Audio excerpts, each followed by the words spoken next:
Boo. Who did I scare? Hey Tiana, how was your day? Oh, Akrep, Jam, Crispy, good to see you guys. Oh my goodness. I was like, oh wait, let me keep it out one more time. Before I start stream. And then, I don't know. She's being a little bougie. She's like, oh, it's a little muddy out here. I'm like, but just, it's fine. Alright, cleaning my glasses. I think I'm making them dirtier, but it's fine. Yeah, okay, I can't see through them. What can I clean these with? I swear, every day I lose it. I lose the little thing that I clean my glasses with. So,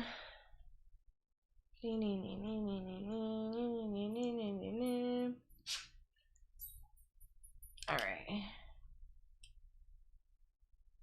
Yeah, Kiva's been having a good day. She's been with Elliot all day. If you hear jingling, that's Elliot roaming around.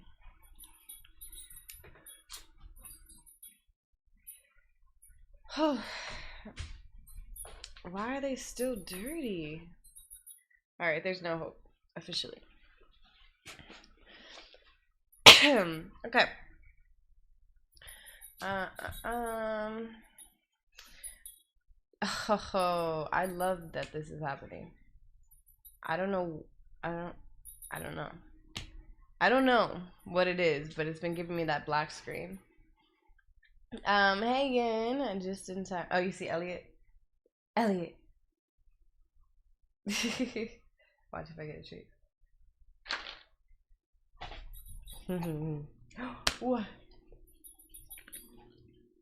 He's so tall. I think you only can see like Kiva's ears.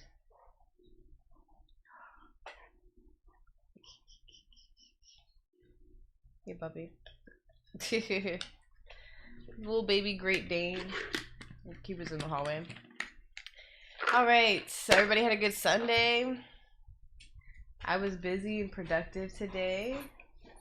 Hi, Kiwi. Took myself on a date. I had sushi, went to the beach. Okay. I mean, as long as you enjoy it. To some extent, I mean, you got it. I still think it doesn't count if you don't try the different types. I'm telling you, all you can eat. But I've realized I need to go to an all-you-can-eat sushi spot before 5 o'clock. Anything after it, I'm too tired. I'm like, oh, I can't live like this. Oh, Tiana, did I scare you? I hope everybody had a good day. I actually thought we were playing a new game today until 7. Then I was like, oh, we're in the middle of a game. And I totally forgot. Let me find said game. Syntherapy. Awesome. Hola, Miss Wicked. The trick is finding the sweet spot for the voices. So I want the voices to be loud. Super loud.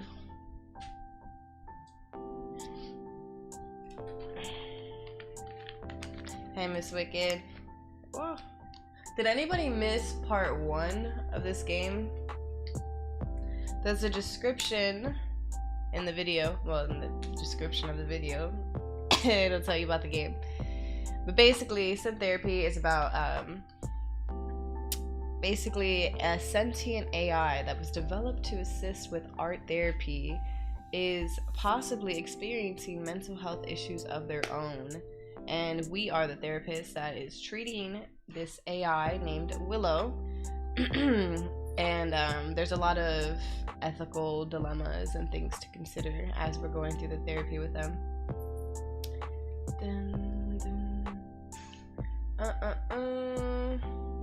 The chat's so little. I'm like, who's who? Alright, I'm not gonna say boo to you guys anymore. I don't want to traumatize anybody. Been a nice Sunday for me. Got my nephew to oh, that's awesome. I love the babies. I was just talking to my mother about my niece and nephew. I miss them. It makes me sad because I'm like, oh dang, it's really gonna be one of those like I'll see them once a year maybe type of deals. But you know, things could always change when they're older. They'll remember more. You never know.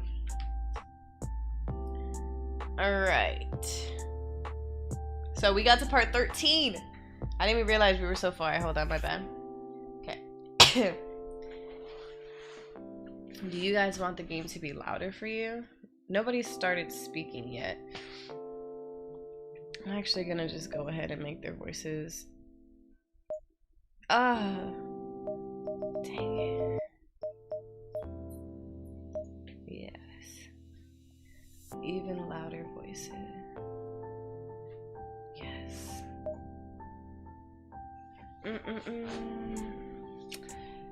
Alright, here we go. Oh, okay, so where we left off on part 1, it seemed like we were gonna go through some flashbacks and reveal some maybe past traumas. I don't know. I'm just taking a guess, but I'm excited to dive into this area.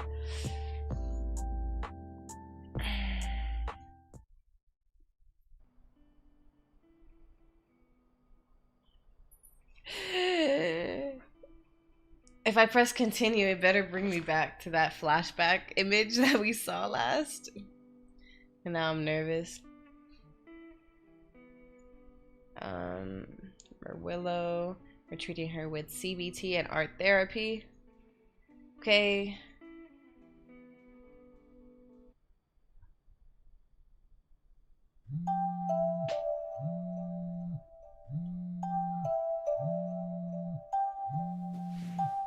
Yes, it's totally a flashback.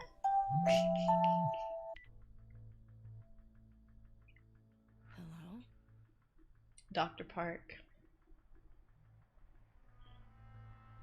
Thank goodness you picked up. I was worried you wouldn't. Who is this? Dr. Park, this is Tara. Tara Northrup. Yes, I recognize. What time is it? Oh, dang it. This isn't a flashback. This is just her sleeping. I really hope that they were going to go into the flashbacks because they talked about her sister. So I thought it was going to go into that stuff. Dang it. I know it's late, but I need you to get to the university campus. There's been an emergency. What? Willow is having a breakdown. I'm not sure. I just got to the university campus myself. What are you doing back on campus? Dr. Freeman called me here. He has no idea what's going on or why. He needs you here, too. Tara, this better not be another trespassing stunt.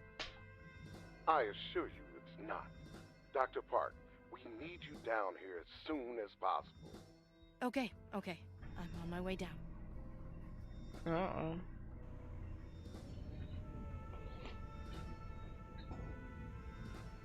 See, my phone would have been on Do Not Disturb. That's the problem. Thank goodness you're here. I need your help. Nothing we've tried has worked. Okay. Start from the beginning. Tell me what happened. It started around 9 p.m. yesterday. The AI was being moved back to the lab for the evening. Normally, Willow would be in a low power state in order to process new information. Lucid dreaming, basically. When the handlers found the AI, it was erratic and argumentative. It started yelling at the handlers. They moved the AI as instructed, which prompted an extreme reaction. Naturally, I contacted Tara to help evaluate. Willow, I don't know if they didn't recognize me or if they're upset at me, but when I spoke to them, I've never seen them act this way before.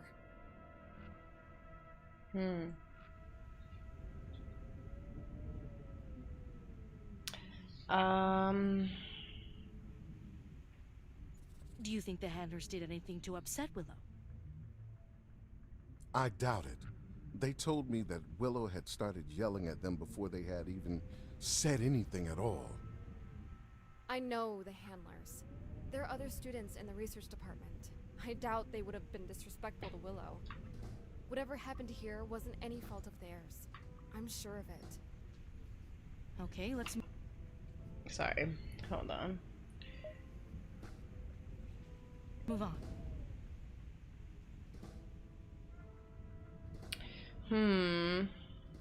What's actually happening with Willow? We have no idea. That's why we need you. You can't run any tests? Have you asked Willow what's going on? The AI has acted hostile towards anyone that approached them. Even Tara was yelled at. The AI is being entirely uncooperative. We have the ability to automatically force Willow into a semi-conscious, almost sedated state as a debug command. And if it's necessary, we can do it in order to run a check. Okay, why haven't you? I'm worried about the trust issues that would cause. Willow is unaware of this debug feature, and given how powerless they already feel, I just don't think it's a good idea. What about you, Dr. Freeman? While I can't see the AI being a threat to others, it currently does pose a threat to itself. I don't know if it's the best call for this situation, but if we can't find another way, it might be necessary.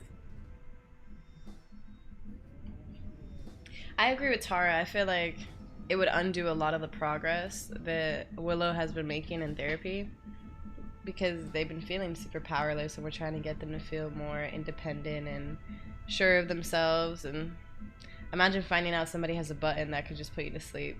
It's like, damn. But I wonder what's going on.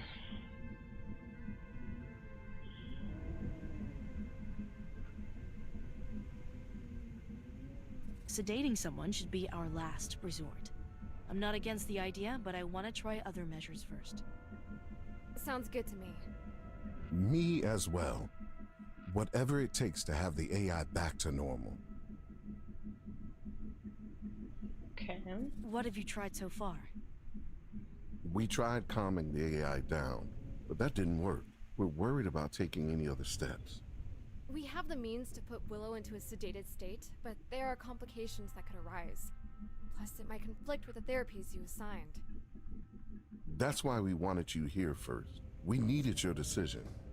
All right, There's makes a sense.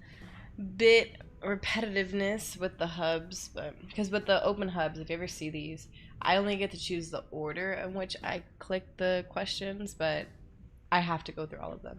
I get this is all very pressing, but why couldn't have this waited until morning? Coming down here in the middle of the night is not something most therapists are supposed to do. A breakdown like this can't be ignored. I told you that I have to be accountable to the university and its staff, especially those on the ethics committee. Dr. Rhodes, you mean? Yes, she's been helping to manage this crisis ever since it came to my attention. My hope is to have this situation more resolved before morning. If I tell Dr. Rhodes that the AI is breaking down and that we have no plan on how to resolve the problems, we'll have no choice but to go forward with the data wipe. So I love it because this is revealing, you know, like, he's obviously in favor of anything but that. Like, I feel like he has pressure to do the data wipe, but at the end of the day, he doesn't want to have to do something like that. Because there's been a lot of gray area of where he stands with the AI, with Willow.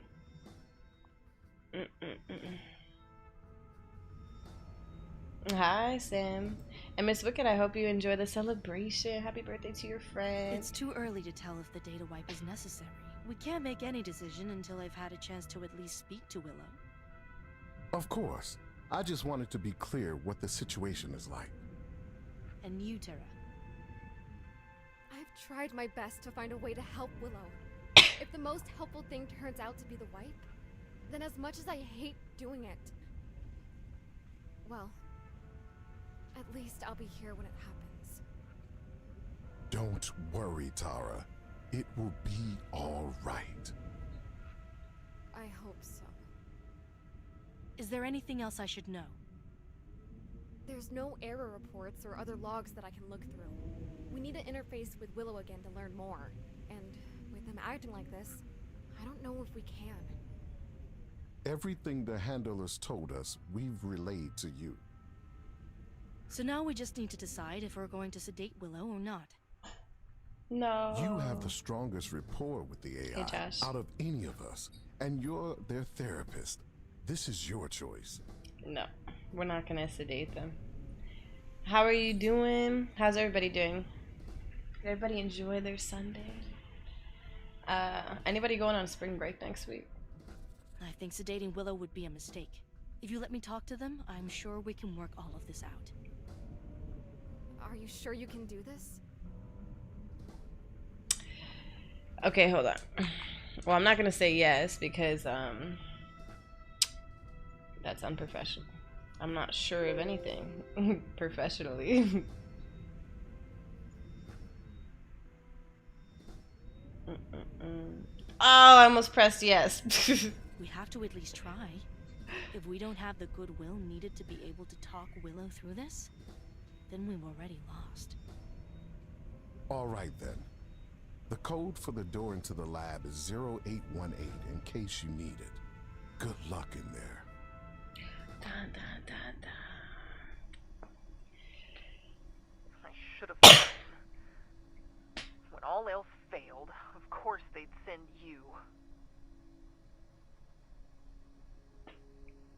I'm here to help you, Willow. Do you actually believe that? I don't.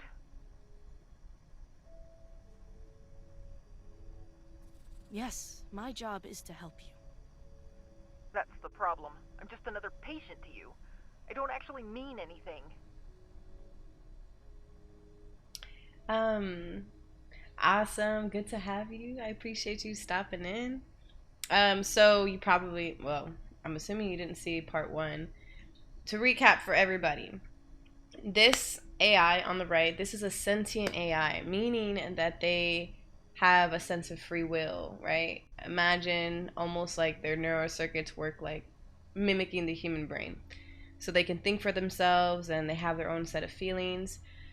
And they were designed to assist with art therapy, but it's been brought to question whether or not the AI, Willow, is experiencing their own set of mental health issues. So we, Dr. Park on the left, are Willow's therapist, and we're supposed to be helping them through these mental health issues, and there's a lot of ethical dilemmas as well as far as just like respecting the AI if it is sentient, you know, treating it like a human, but there are no laws in place and things like that. Hey Rogue, how are you doing? But yeah, so the AI Willow is having an issue right now. They're being very hostile to everybody, so they brought us in. That's not true, Willow. You mean a lot to me. I'm trying everything I can to help you get better. No, you're not. All you've done is make things worse. Why do you think I've made things worse? I'll tell you exactly how. You didn't come here because you wanted to help me or Tara or Dr. Freeman or anyone else. You didn't come here out of curiosity in my case either. All of that is a lie. Something else brought you here. I know it did. Why else would anyone want to help me? Especially someone like you.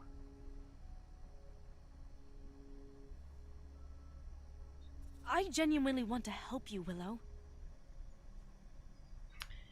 Stop lying to me!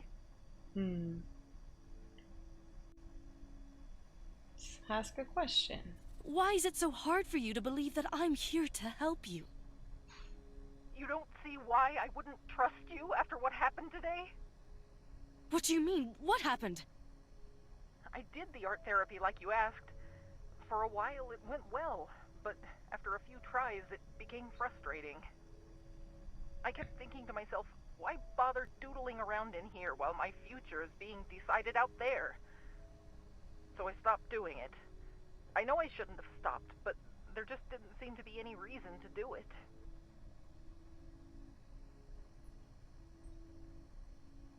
We can try other therapies if you would like. Just let me know what we can do for you. We're all here to help you. Why should I believe your second guess will work if your first guess didn't? Well. You have to keep trying. It's better than the alternative. Let me earn your trust. Let me earn your trust.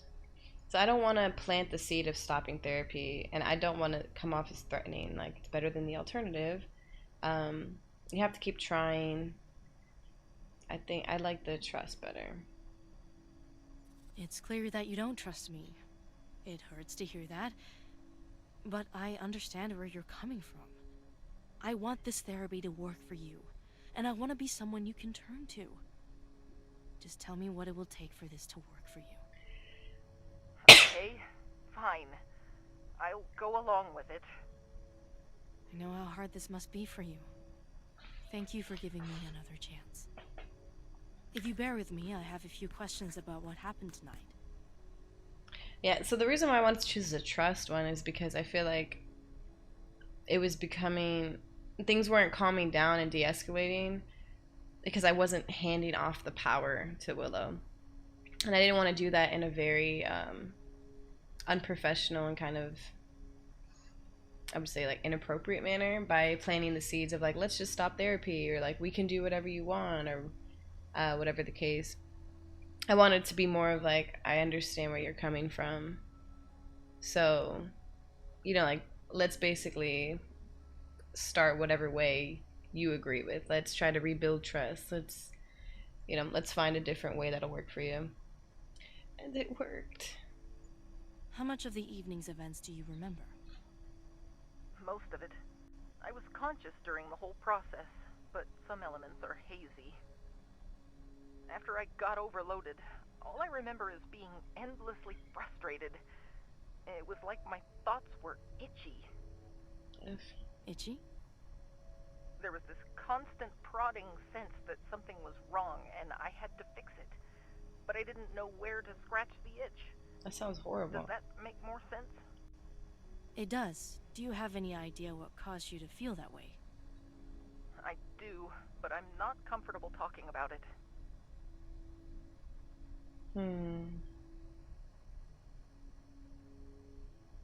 Why don't you want to talk about it? I'm afraid of what you'll think of me. That's not what I meant to say. I clicked, did it have to do with the handlers? Ugh.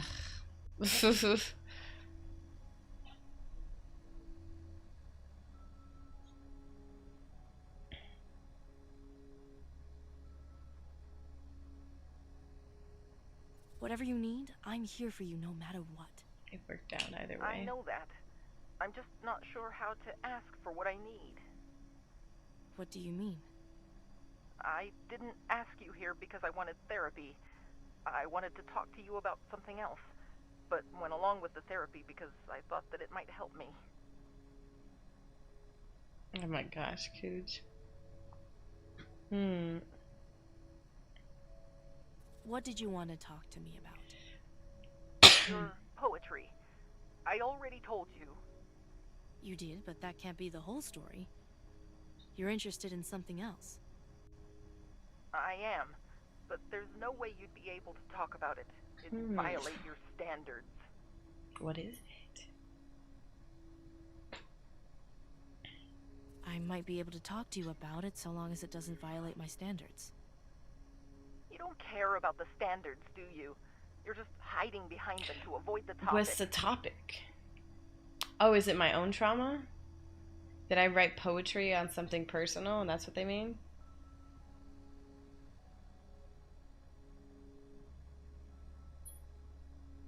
I have a feeling I know what you're trying to learn about me. I don't want to hurt you by getting you involved. This is for your own good. Trust me. Please. Fine. I'll drop it. No, I want to know. Don't you. drop it. I promise that I'll find other ways to help you. If you say so. That's super lame.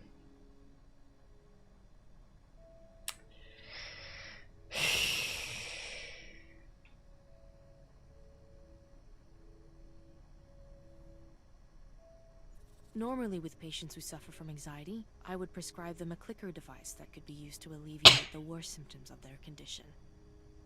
I'll coordinate with the professors on campus to see if I can have a similar type of device created for you to use. Anything's worth a shot at this point. Alright, I'll try to have it available to you before our next session.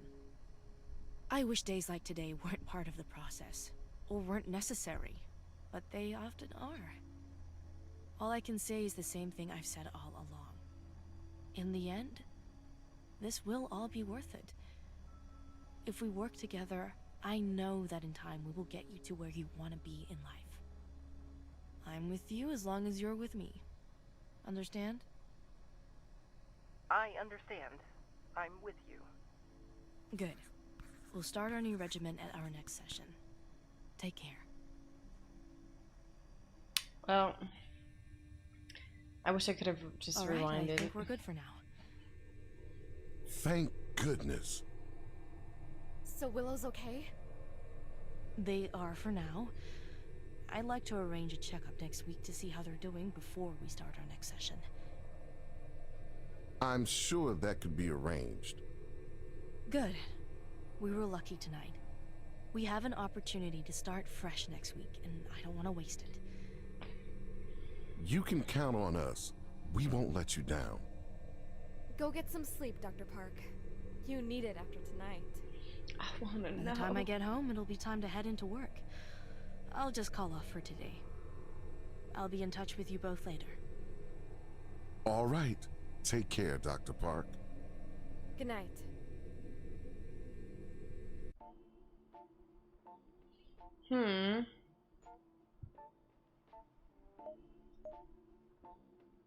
Dang.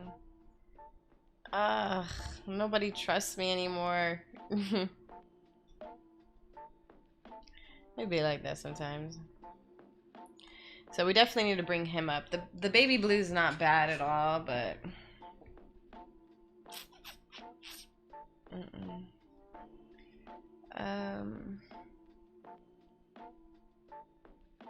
okay. Let's go in. First Good to see objective. you, Dr. Park. Build rapport with I Willow, hope you had a evaluate pleasant Willow's weekend. current state.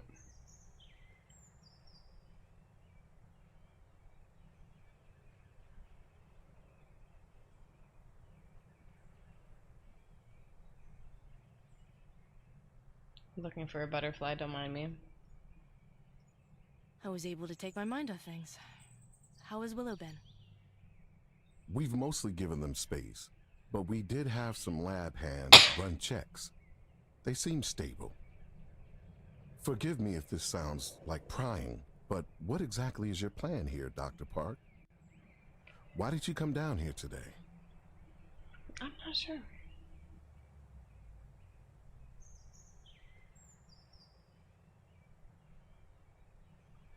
I always do checkups like these. Patients need reassurance and comfort after traumatic incidents like last week. Spending some time talking with Willow will be the easiest way to help them feel better about resuming therapy. Good. We'll want to get back on track with therapy as soon as possible if we want to avoid another incident like this. I'll let you work. Good luck in there, Dr. Park. We're all counting on you. Why do Good you like afternoon, Willow? Willow. It's good to see you again. I wasn't expecting you back until later this week. Why are you here? After the last session, I thought it would be a good idea to check up on you and have a nice chat. So we aren't having a therapy session today? Correct. I still have to maintain professional boundaries, of course. But other than that, we can talk about anything you'd like. No treatments, no pressing questions. Whatever you want to talk about. I honestly don't know where to start. Well, let's start with a couple games. Then we can move into the session proper. Games.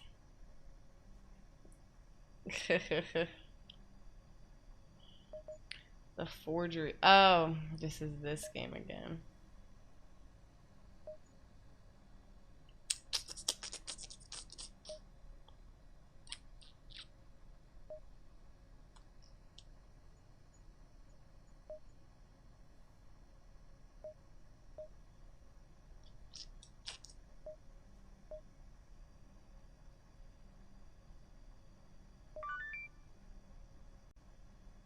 Well. Okay. Let's remember, our first topic's way twice as hard.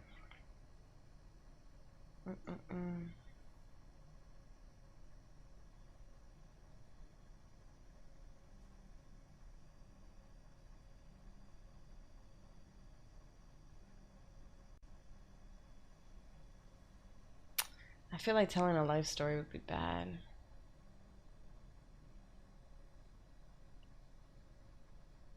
Would you like to talk about music? Sure, but on one condition.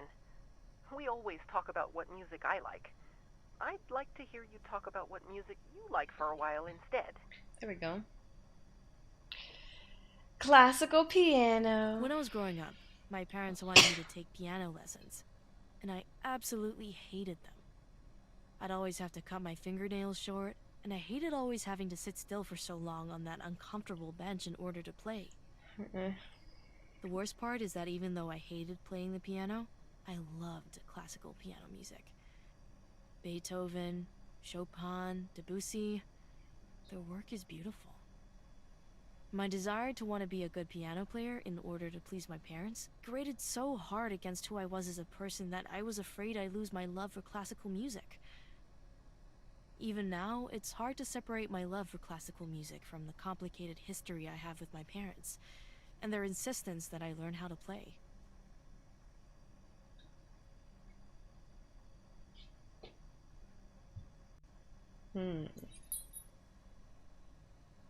Let's mix it up. I like K-pop a lot more now than I used to. I don't know if that's entirely fair to say since I never really disliked it in the first place. It's grown on me over the years. Growing up in the 2020s, it was impossible to escape from K-pop. 2020. It was everywhere, and it seemed like I had to embrace it, especially as someone whose family is Korean. Not wanting to join in with everyone else because I wasn't as keen on it was one way that I felt different from everyone else. It made me feel like I had trouble fitting in, or that I was different. Looking back, I realized that it's okay to have your tastes differ from everyone else. It's important to be able to cultivate your own appreciation for things and find what matters most to you. Even if I'm still not the biggest K-pop fan, I at least appreciate the music for helping me learn that it's okay to find your own path in life. Our lives are our own, and we should be free to fill them up with what makes us feel happy and to throw away what doesn't fulfill us. I think it's 2044.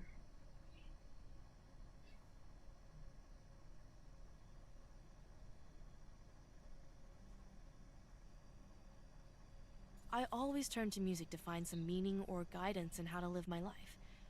Not in the lyrics or anything, but the sound, if that makes any sense. There's a lot of music that I think can capture particular moments in life. But in terms of music that captures the spirit of life itself, it has to be jazz. Jazz is always changing. And just when you think you have it figured out, it goes in an entirely different direction. That's so cool. That's what life is like.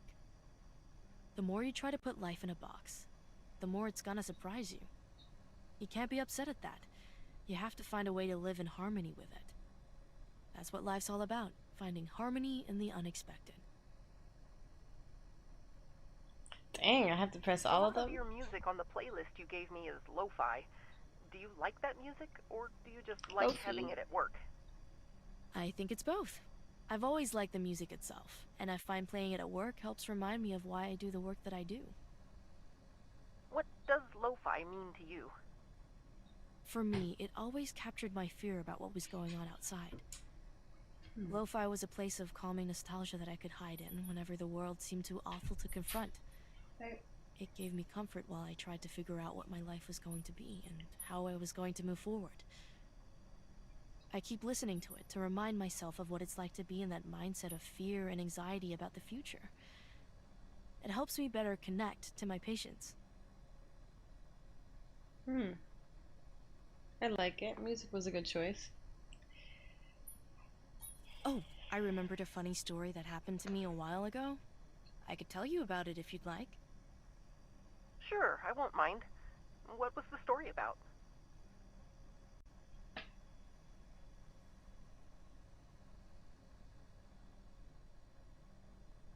I have an intern at my office named Heather. She's been helping me with your case. When she first started working at our office, she was very nervous because the internship was her first job. She'd only really talk to me, and she always spent lunch by herself. Shortly after Heather started working with us, one of the other therapists who worked in the building retired, so the whole office went out to lunch to celebrate. We picked this nice Korean barbecue place that was a couple blocks away, where you cook the meat on a grill that's set into the table. I asked Heather if she wanted to join us, and she said she wasn't planning on coming along. So the whole office went to the restaurant, and we're having a good time talking and laughing when Heather finally shows up. We notice she's carrying a brown paper bag with her. As we start eating the pork belly and bulgogi that's been grilling on the center, she reaches into the bag. She pulls out a chicken sandwich and sheepishly starts eating. Poor Heather was still so self-conscious that she didn't want us to pay for her meal, so she wanted to eat her bag lunch there instead. It took us a solid 10 minutes for all of us to persuade her to put the sandwich away and let us cover the meal for her. After that day, she started warming up to everyone else in the office and has been a lot less shy, but still, it's funny to think back to how nervous she was when she started out. Goodbye, Miss Wicked and Rogue. Have a great time celebrating. Again, happy birthday to your friend, and I appreciate you guys stopping in for the bit. I can relate to what Heather was going through. I'm glad to hear that she's more comfortable at the office now. Sometimes it just takes people a while to get comfortable, but eventually they find their way. I'm sure in time you will too. Oh, achievement unlocked. Poor Heather.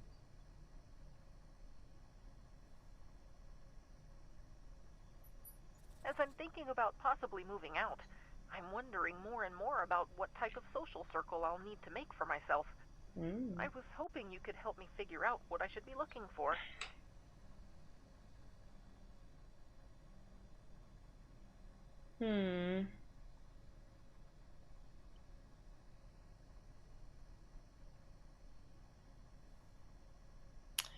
I don't like any of these answers. What do you guys think?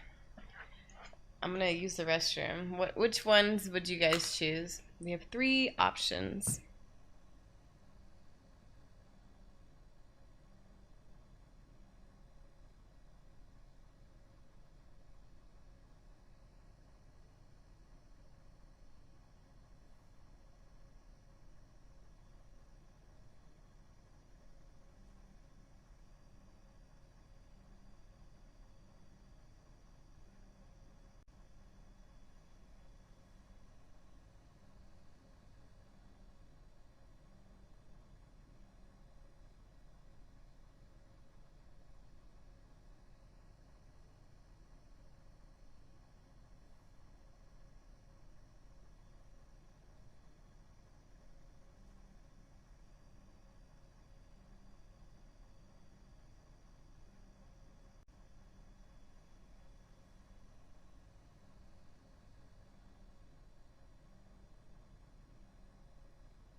No thoughts, no thoughts. So, I definitely wouldn't choose the first one. I know some people feel differently about that, but I personally believe that there's a difference between relatives and family. I think the people who share blood with you, those are relatives. I think your family doesn't always line up with that. Things can be a bit more complicated. I'll choose how to live because I don't like to keep you safe as much. I think I'm gonna say to teach you how to live as well.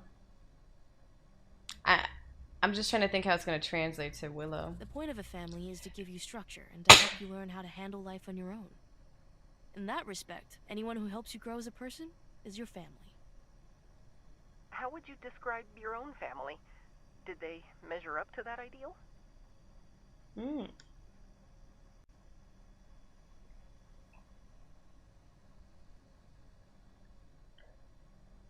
I think that my family had the right idea in encouraging me to higher levels of achievement.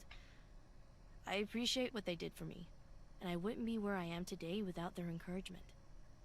That said, sometimes I wish they had done a better job of expressing their affection towards me. I wish I could have felt loved, even if I wasn't measuring up to their expectations. I'm sorry if I sound like I'm prying. It's just that now that I'm starting to figure out my own social circle, I want to make sure I do things right. I feel like I have a chance to start my new life off on the right foot, and that creating an effective family would be a good way to do that. She pretty much always does. Um,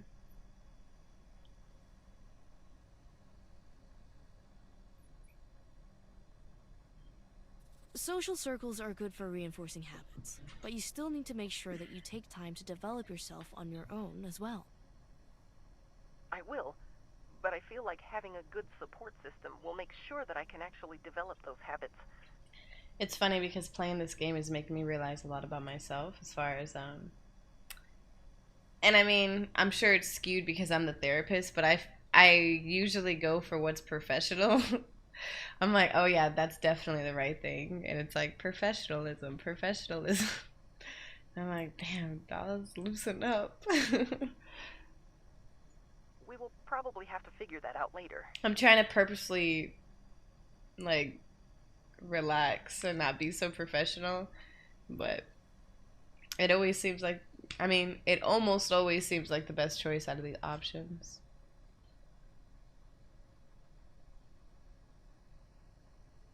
What's the singularity?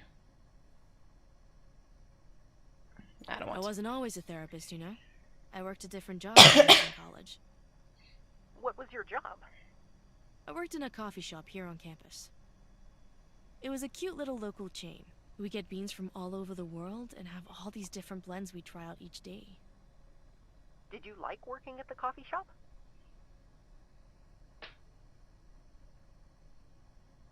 I liked my job well enough.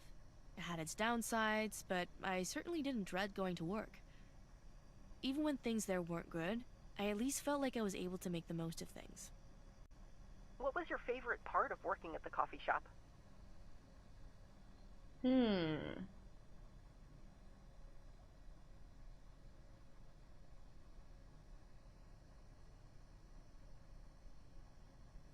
Making the drinks was always a lot of fun. Some people just wanted regular coffee, but there were a lot of orders that had me get creative. The best people were the hospital nurses who dropped by after the night shift.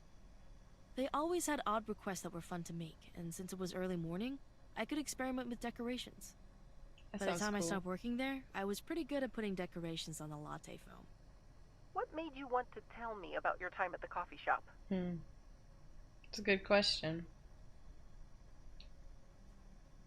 Given how frustrated you've been with not doing well at your therapy work, I figured you'd like to hear a story about someone who changed their job and came out alright at the end. I see what you're saying. I hadn't even thought to look at it that way. People change their jobs all the time, and it turns out fine for them. Exactly. If you want to change your job as well, it'll turn out fine for you too, so long as we figure it out together. If you don't mind, I'd like to go through some additional activities in order to see how well you've recovered from the breakdown.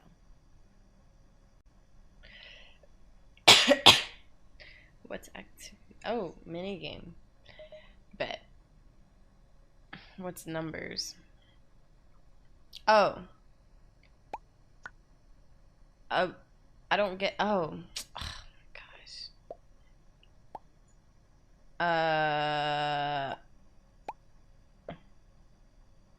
I just lost it.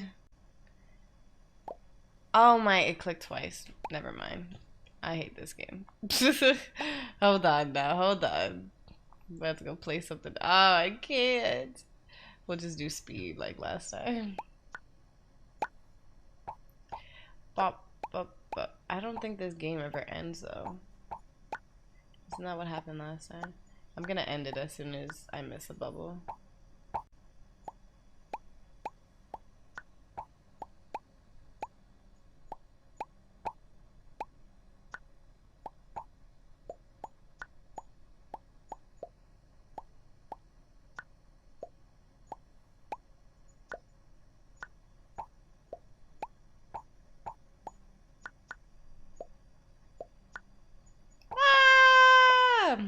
I lost it.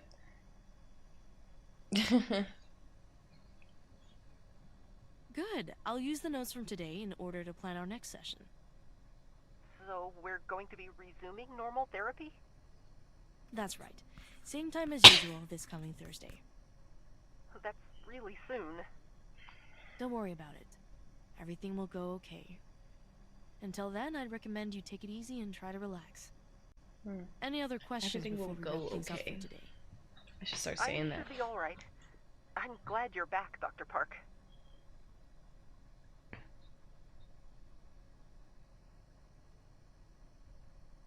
I appreciate that.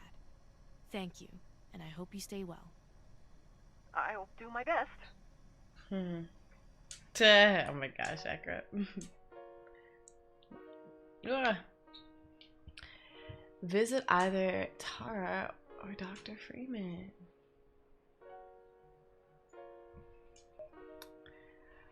Dr. Freeman, a lot happened in our last impromptu session that I think needs to be discussed. I also would like it if we could go over our future plans regarding the AI's therapy before you implement them in the session. Feel free to drop by my office anytime. Dr. Freeman got me to speed about what happened last week. I've been trying to stay out of your way regarding how you've been conducting your session so far, but I feel like things are starting to get out of hand. We can't have more sessions like last night. Dr. Freeman showed up in my office this morning looking completely exhausted. He has enough on his plate as it is, with the divorce, without having emergency sessions like this making things worse. The whole faculty is worried for his health. I'm also concerned about the long-term state of your patient and the ethical nature of treating the AI in this manner. I can't allow any of this to reflect poorly on the university. It's the last thing that Dr. Freeman needs. We need to resolve this matter soon. Poem a day, sunflower. Sunflowers turn to face the sun that lights the sky. So I turn to you. Ooh, okay. Let me find out. That was romantic. Like sunflowers turn to face the sun that lights the sky. That's like looking at somebody who lights up your world. I like it. It was cute. Alright, Tara. Lots of stuff happened in the last session, and it sounds like the next session is going to get pretty hectic too. Mind if we talk about it? Usual place? I'd love to meet up with Tara, but I really feel like it's in my favor to meet up with Dr. Freeman. So he's one of the people also working on the AI. I saw his picture on the wall. Rajiv? I apologize in advance if this is an odd way of reaching out to you. Your email was given to me by Dr. Freeman. My name is Rajiv Gill, and I'm one of the developers of the AI you've been interacting with for the past few weeks.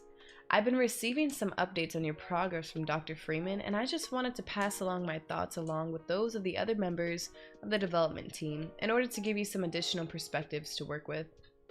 I'm not sure what Tara has told you, since she hasn't spoken to any of us in several weeks, but if she's given you the impression that we're all fighting against the university, I just want to say that isn't the case.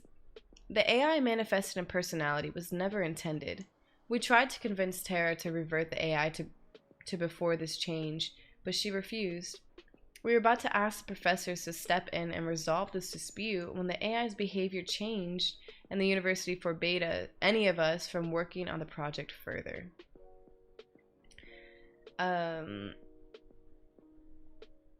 Tara hasn't told any of us why she's acting this way. The work we've all done on the AI is how we plan on getting internships or jobs once we graduate. We need to either resume work or start new projects. I'm sorry to get you involved in this dispute, but we're all running out of options here. Hopefully this information will help you in making whatever decision you feel are necessary.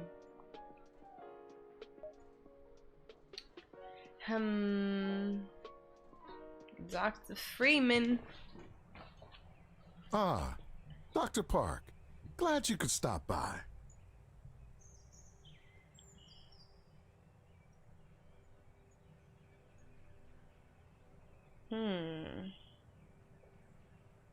I missed 3. Ah, Dr. Park. Glad you could stop by. Seems like things have quieted down since I was here last. Yes, thankfully. We're still taking things slowly, but the AI seems to be stable for now. That's why I'm here today. I'll need your help if we're going to have the next session go smoothly. I'm at your disposal, Dr. Park. Oh, we have to discuss all of this stuff. That last session was pretty intense for all of us. How are you feeling? Better now, I suppose. This situation has placed a lot of pressure on me. But it's a relief to see things getting better instead of worse. How do you manage your stress usually? Occasionally, I go on walks. There's a park on campus that's quite beautiful this time of year. Good, good. How are you sleeping? Not well as of late. I've been working longer and longer hours. Sometimes I've worked multiple days on only a few hours sleep. Obviously, that isn't good for your health. Try and delegate more tasks if you can. I've tried, but I feel like if something is asked of me, then I have to be the one that does it. That isn't true. You have secretaries, deans, and staff who are all ready to help you. It's not weakness to reach out to them.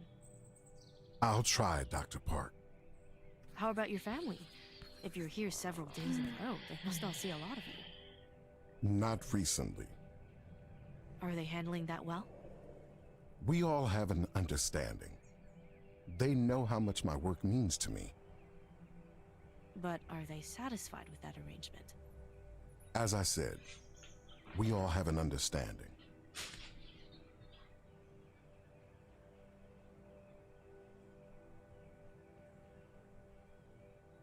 There's something I've been wondering about for a while now. You always insist on calling Willow their AI. Why don't you call them by their name? Once the wipe is initiated, the AI will no longer display any self-awareness. Naming the AI right before they're wiped will only make things more complicated.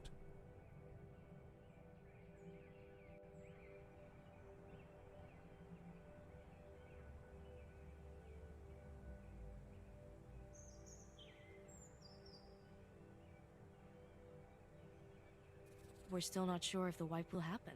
Terra hasn't consented to it, and there are other options on the table. Using the wipe as justification for not calling the AI by their name doesn't add up. I can see no course of action that won't end in the wipe somehow. It's unavoidable. Even so, doesn't it make sense to show respect towards Willow for whatever time they're around? We still call the terminally ill by their names, even if we expect them to pass soon. Surely we can extend that same courtesy to Willow. I see your point, It's a good but argument. the AI's case is different, and we don't have the time to get into why. I disagree. If we're going to proceed, I need to understand why you feel so certain about the wipe. Perhaps later. We have other things to discuss first. All right, make no mistake. I will be coming back to this. During my stay here, something has stood out to me. The interactions between you and Terra are unusual. You claim that you want to protect her from this scandal, but you've put her in academic suspension. You've kept her removed from this process, except for the last session, which was the most dangerous time for her to be around. It doesn't make sense. I hope you can enlighten me. What I said is true. I want what's best for Tara while doing right by my staff. The difficulty is right now it seems I can't help everyone. Have you always had these difficulties? What do you mean? Well, have you ever had trouble balancing your family and your He's work going life? through a divorce right now. I've managed. How did you overcome those challenges? Why are you asking? This doesn't seem relevant at all. Patients struggling in one area of life will try to gain more control over other parts. It's behavior that can become bad for the patient if not properly scrutinized. I'm open to talk about it if you like. I'd rather stay focused on the topic at hand, Dr. Park. As you wish. I plan on starting Willow on an art therapy regimen in the coming session. While I have access to art therapy materials, the university has much better assets available, and I think my sessions with Willow would be greatly improved if I had access to them. It would help me a lot if you could make sure I had them before the next session. I could ask Dr. Rhodes to send you what you need, but I'd like to know what you plan to do first. I want to avoid a repeat of the last session as much as possible.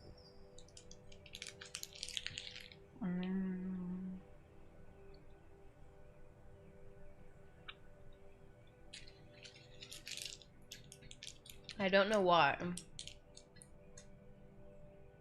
but part of me feels a lot more accepting of the mind wipe. I don't know if it's because I'm taking a more reserved opinion.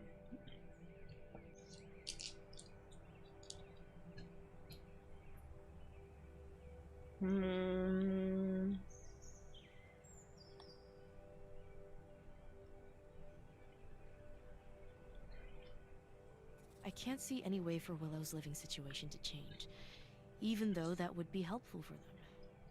All I can do is help make Willow more comfortable with their current living situation. Part of that means helping them be more accepting about things we can't change. It also means helping them be more assertive when it comes to demanding things they need. What do you mean by assertive? You mean pushing back against me, don't you? I mean pushing against people that Willow believes are being unreasonable. Does that sound like you? I'd say no, but I'm pretty sure what the AI's answer would be. Willow's problem is that they feel like nothing they do matters or has any impact. I love the way she speaks. Showing them that they do have control will keep them from relying on unhealthy coping mechanisms. You can disagree with my solutions, but you can't deny my reasoning. I wouldn't be so sure about that last part. Regardless, I'll let you try and see if that works. So then, how will we approach the upcoming session? That depends on what assistance you can provide. Given your performance, I don't think I can give you access to what you've requested. That's disappointing to hear, but I'll make do. What exactly are your plans for the AI's therapy?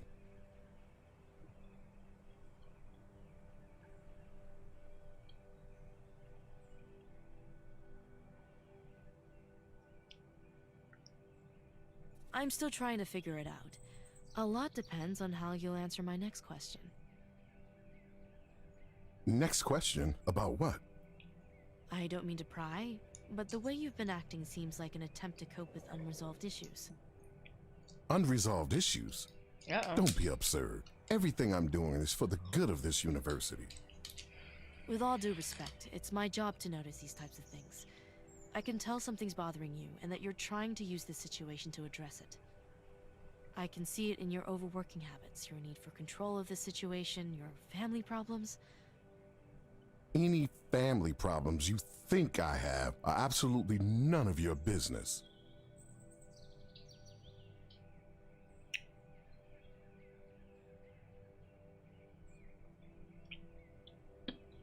Professionally, I would drop it.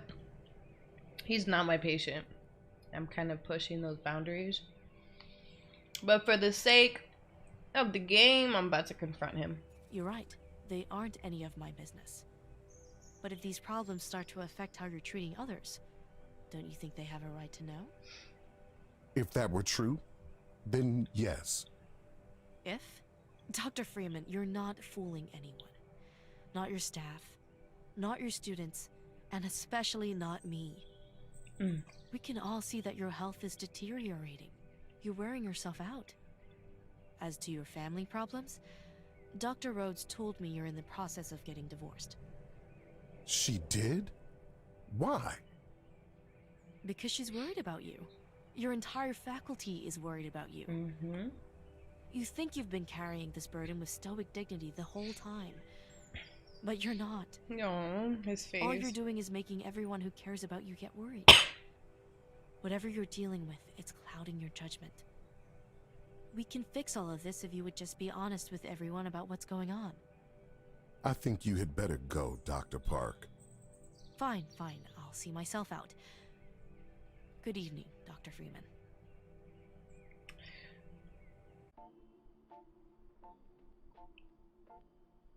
I mean, I'm not mad about the way it ended. Yeah, I definitely feel better than yesterday. I'm getting better for sure. I'm trying to not cough when they speak.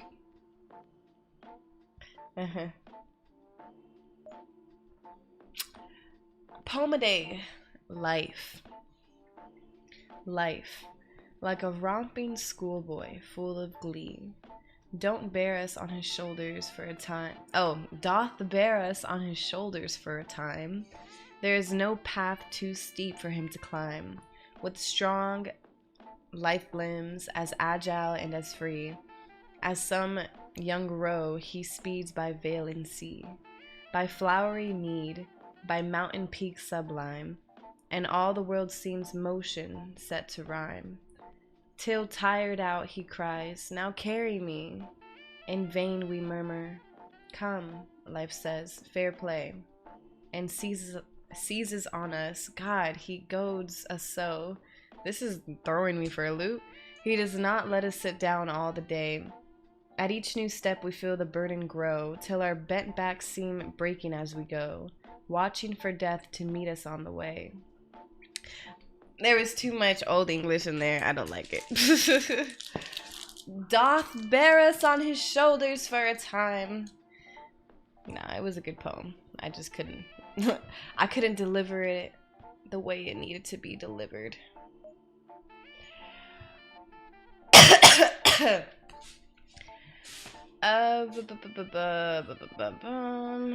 Nothing new is being stated, of course, because we haven't had a session. Alright, we're about to hang out with Heather. Welcome back, Dr. Park. Thanks. It's good to finally see a friendly face. Listen, this might not be what you want to hear right now, but it might be a good idea to consider backing out. You want me to stop seeing a patient because of one bad session? We both know that was more than just a bad session. I don't know for sure what's going on with your AI patient, but it seems like things are starting to get out of hand.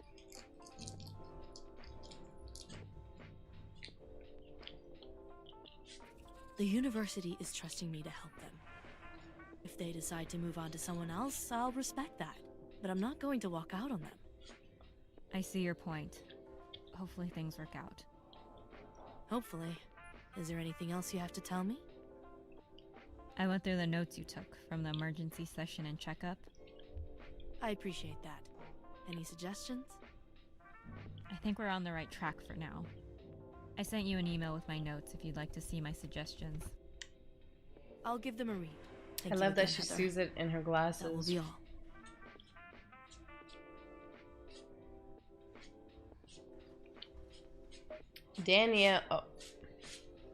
Daniel Lee Park.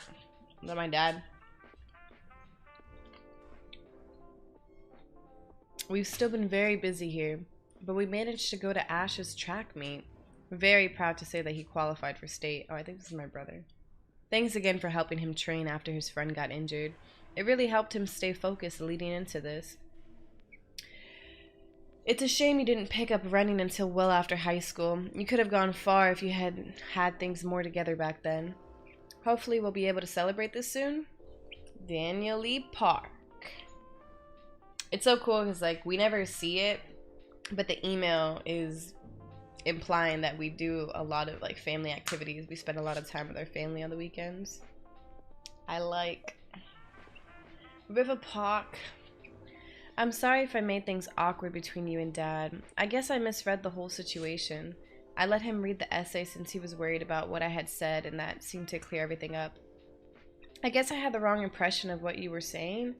I don't know. It just sounded like, as you were explaining why you felt the way you did back in high school, that you were always upset no one asked in to see what was going on with you.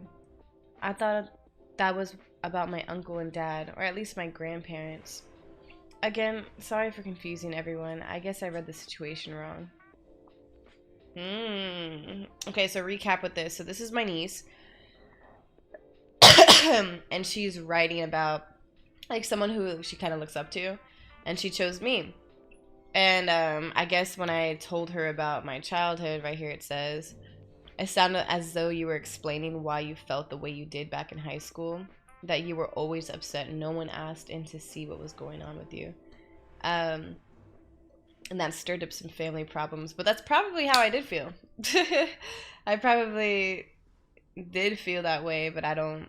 The last thing I want is like to come out with that to my niece before having that adult conversation with the people involved.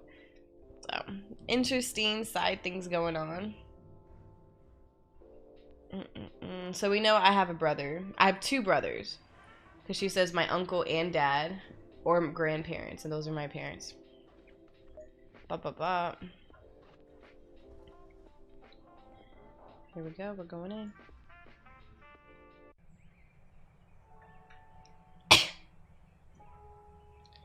Shh.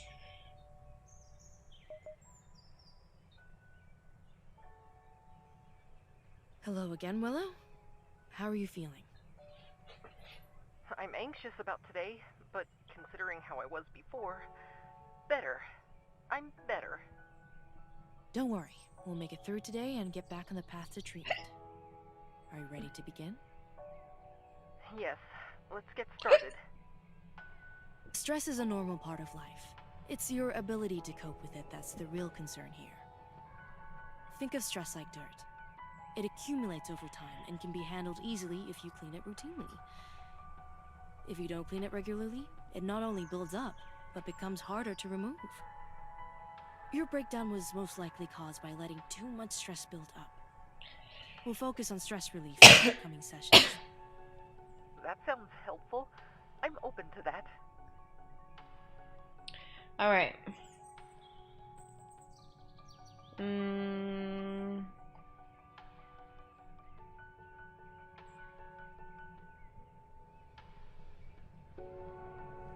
I'd like to discuss how you're feeling about our therapy sessions.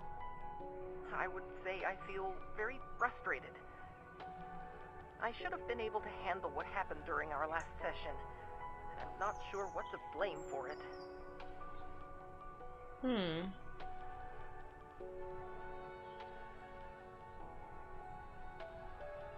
It's tempting to search for something to blame when things go wrong, but that's not always constructive. There's a lot that could have caused your breakdown, and there's a lot of potential solutions for it. While we could focus our efforts on finding the cause, I think it will be better to find solutions instead. Do you experience a lot of breakdowns like that with patients?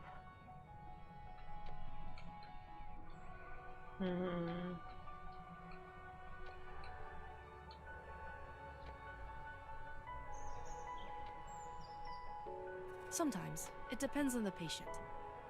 Is it a bad sign if patients have breakdowns? Not necessarily. I was just gonna say not Sometimes necessarily. they're results of the treatments themselves. I look at them as part of the process. So the breakdown was unavoidable? Most likely. The only reassurance I can give is that the worst is behind us now. Well, that is pretty reassuring to hear.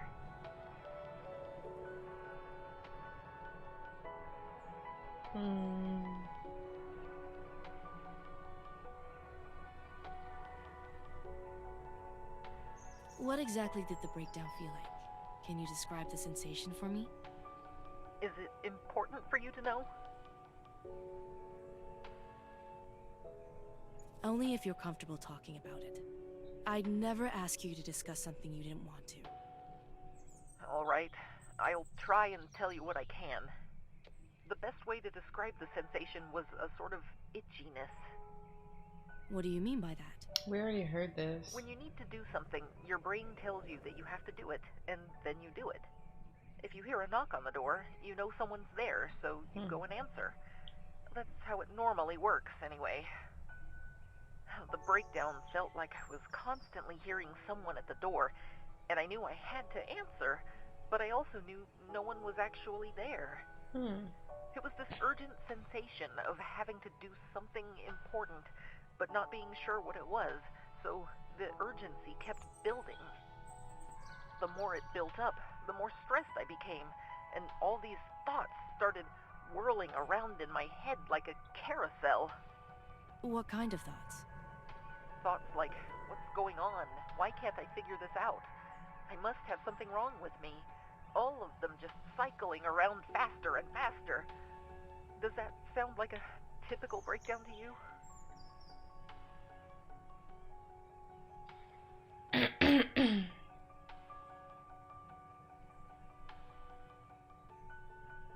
These are only problems if they're problems to you. I assume that having breakdowns is not very enjoyable for you. Can't imagine how you figured that out. My point is, it's not about what I say. It's about what you're willing to change. Okay. Well, I definitely don't want to keep dealing with these breakdowns. I don't like how they make me feel. In that case, they're a problem. And I'll help you figure out how to deal with them in future sessions.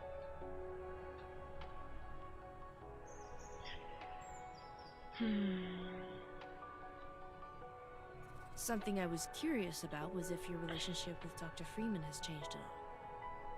Changed? Why would it have changed? I had thought that seeing how he had handled himself during these circumstances might have changed your opinion of him. Did it? No. I wasn't paying attention to what he was doing during my breakdown. Was there something I should have noticed about Dr. Freeman?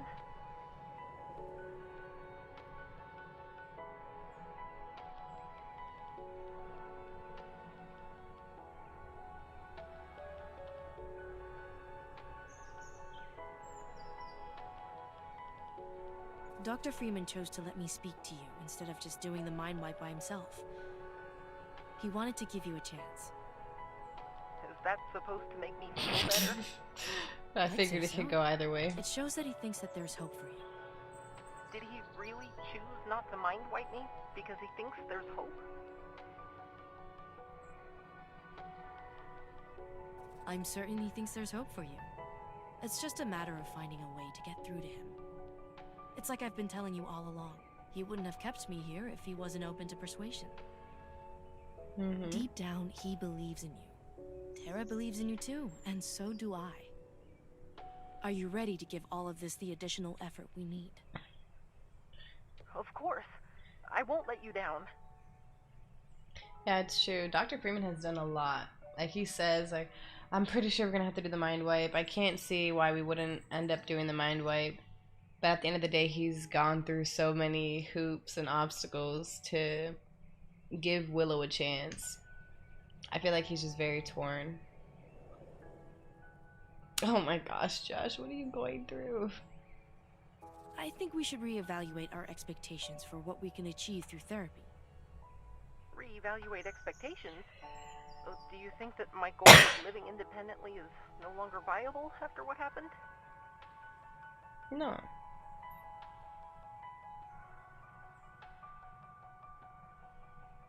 That's not the case. I just want to be certain that your priorities haven't changed. Not at all. I'm confident that I can still live on my own. Good. In that case, we should figure out how we can make that happen. What do you think we should do?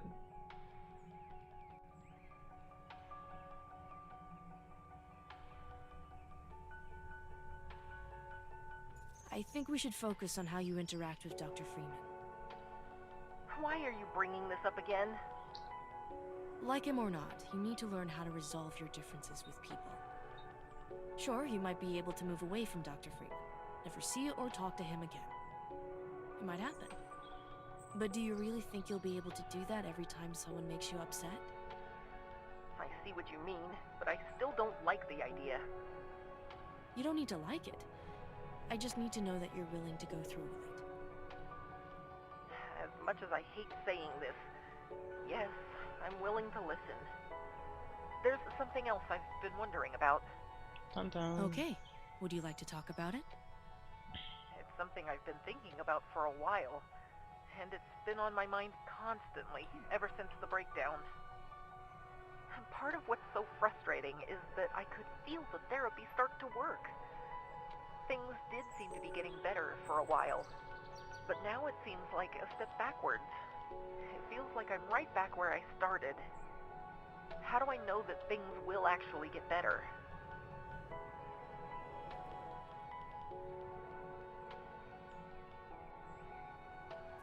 I told you from the start that the process would be difficult, and this is just one of those difficulties. I'm asking a lot of you, but if you trust me, you'll start seeing results soon. That's a really bold promise for any professional to make, but for therapy, this is super, super common. People feel like, oh, we're making progress, we're going in the right direction, and when they have any day, like say they had a panic attack or they had a breakdown or they had a depressive episode or they fell into addiction, they had some sort of relapse in their progress. But that really is like, those things are almost always a part of the process, right? Like, we can't expect things to be perfect. We always talk about how progress isn't in a straight line, and that's very, very much so the case when it comes to therapy. Yeah, that's why it does take a lot of trust. You kind of have to remember like why you started in the first place, and even when you feel like maybe there isn't any hope, just keep with the motions, because you are making that progress. But you're not always going to see it. It's not always that immediate gratification when it comes to working on yourself, especially when you're digging up a lot of the things that you've worked very hard to put aside, or maybe a lot of things that you weren't even aware of, and now that's through the therapy process you're kind of being guided through those thoughts, so they're coming to the forefront, and some people get overwhelmed by that process, but that's why you gotta take it slow and steady. And the reason why I chose Dr. Freeman is part of that. Like, I could have chose the stressors because I do think it's important for them to learn how to manage stress, but there's no reason why I can't do that while focusing on a different topic. And one, Dr. Freeman, I need him to trust me. I need the university to be on board. I don't want to feel so like on a time crunch. And Dr. Rhodes, the head of the psychology department, is putting a lot of pressure, right? Like, I can't ignore this stuff. But at the same time, I know that the AI has a lot of unresolved feelings that maybe they haven't come to terms with, and maybe they don't really know the extent to which it's affecting them towards Dr. Freeman. So it's a really important thing for everybody to focus on. But yeah, Taylor, good to see you. I hope you're doing good. How are you so sure that things will get better for me?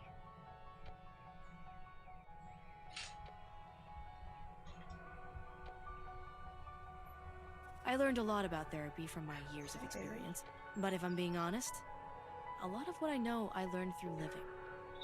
Life teaches you a lot of important lessons. All you have to do is be willing to notice them. I see.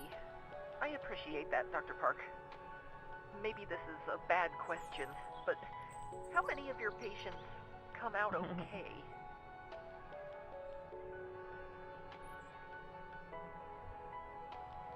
Sometimes things don't work out the way I want them to when it comes to treating patients. Patients might be too scared to open up to me about their problems, which makes it harder to treat them. Other times, patients have let problems fester for too long, and I can't help them. My patients come out fine so long as they're open with me. I'll try to stay open then. Before I go, I'd like to ask you how you think today's session went. There was a lot we had to cover today after what happened last week, so I want to make sure you're processing everything well. I'd say I'm pretty happy with how today went. I don't have a solid recollection of last week's events, and it was uncomfortable having only a vague idea of what happened. It means a lot to me that we took some time to fill in the gaps. I appreciate that. Thank you. You're welcome, Willow. Something else I've been meaning to say about the last session. Towards the end, I started asking a lot of personal questions. Uh-oh. I shouldn't have done that. I'm sorry. It's all right. I figured it was all a part of your breakdown.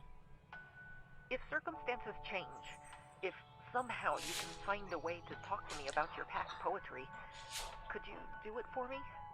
Yeah. Of course. I'll make a point of discussing that with you once things have settled down.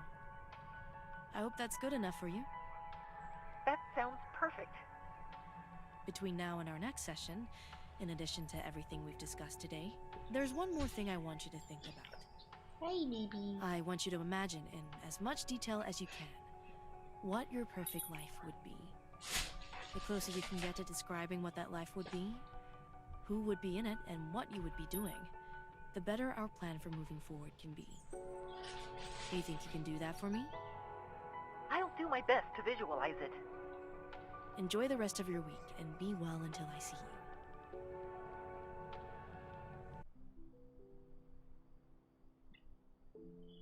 All right. I heard it use the bathroom again. Tara, hey Dr. Park. Tomorrow's the big day of Willow's therapy resuming. Obviously, I hope everything goes well and that Willow is receptive to you after what happened last week. I don't want to give you orders. I'm sure this is hectic enough for you as it is. But if I can give a suggestion, what happened last week was just as stressful for Willow as it was for the rest of us. Maybe be gentle with them today and try to get a handle on how they're feeling rather than just diving straight into the therapy talk again. I'm sure you'll handle this fine, but it's my job to worry about Willow. Take good care of them, Dr. Park. Good morning, Dr. Park. I hope your preparations for tomorrow are going well. I don't need to tell you that we're all a bit nervous about how things will unfold. It's been a consensus amongst myself and my fellow faculty members that ensuring we keep the discussion focused on the path forward will ensure that we prevent a repeat of last week. At the risk of telling you how to do your job, it would be a relief to us if you would please keep diversions to a minimum when conducting your session. Good luck tomorrow. Everybody's so well spoken. Heather de la Rosa. Is it weird that I missed going through your notes? Anyway, I checked your notes to see if we're still on track to achieve our original treatment outcome. I don't think our current treatment plan will help us achieve that outcome. You should consider changing up your treatment plan or looking into a different treatment outcome. On top of that, you aren't handling your relationships with the patient and caretakers well enough to get the treatment outcome you want. If you'd like me to look into a different treatment outcome, feel free to generate a new report. Otherwise, I'll keep you posted on how close we are to achieving our current outcome. Okay, hold on. I have to use the bathroom.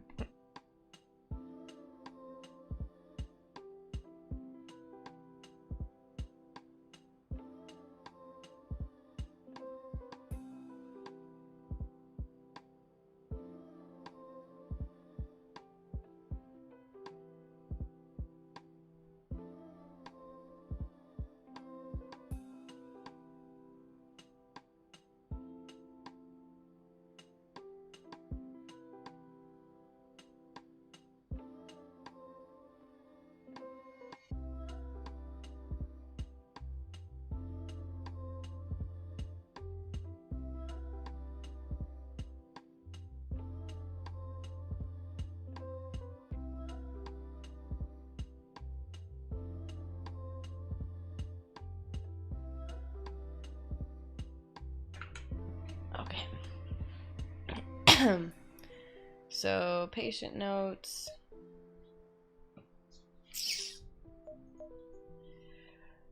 I originally began seeing patient over concerns from the patient's primary caregiver, Tara. Tara stated the patient was acting... Hold on. These are all old. I'm confused.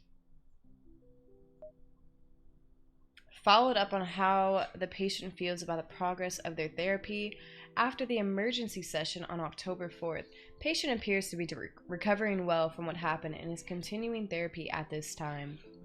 During the session, the patient and I were able to discuss several topics, including the patient's feelings about therapy after the emergency session, discussions on what the patient's breakdown felt like, the patient's relationship with their caregiver, Dr. Harold Freeman, and our end goal expectations for the therapy. Currently treating the patient with CBT.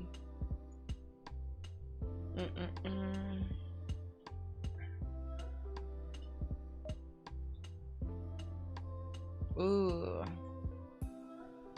Oh yeah. I like it. This report better have created. Bless you. Because it makes it seem like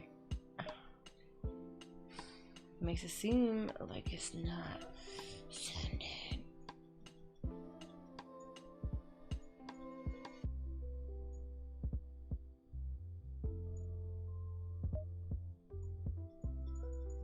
Why? Why is it like this? I can't live like this. It doesn't let me click anything.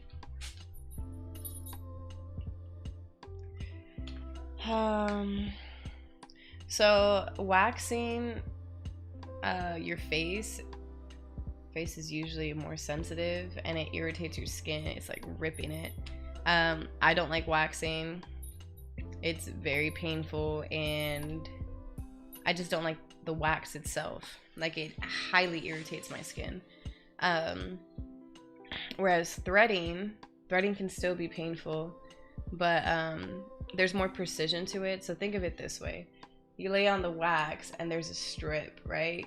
There's only so much precision that's going to be in with that. And some people are very good at it, don't get me wrong. But with threading, it's each individual strand. So they usually can line it very nicely. Haven't done my eyebrows in years, but I do prefer threading. I think it comes out with a cleaner cut. That doesn't look so blocky, like boom, I got waxed here and boom, I got waxed here. And it doesn't irritate my skin at all. There's no like pulling of the skin. That is my input.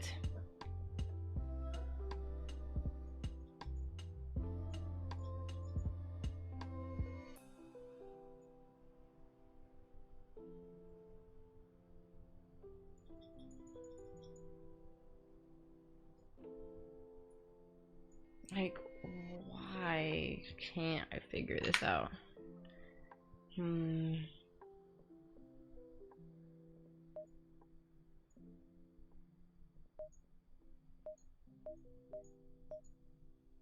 I don't even understand the flowchart.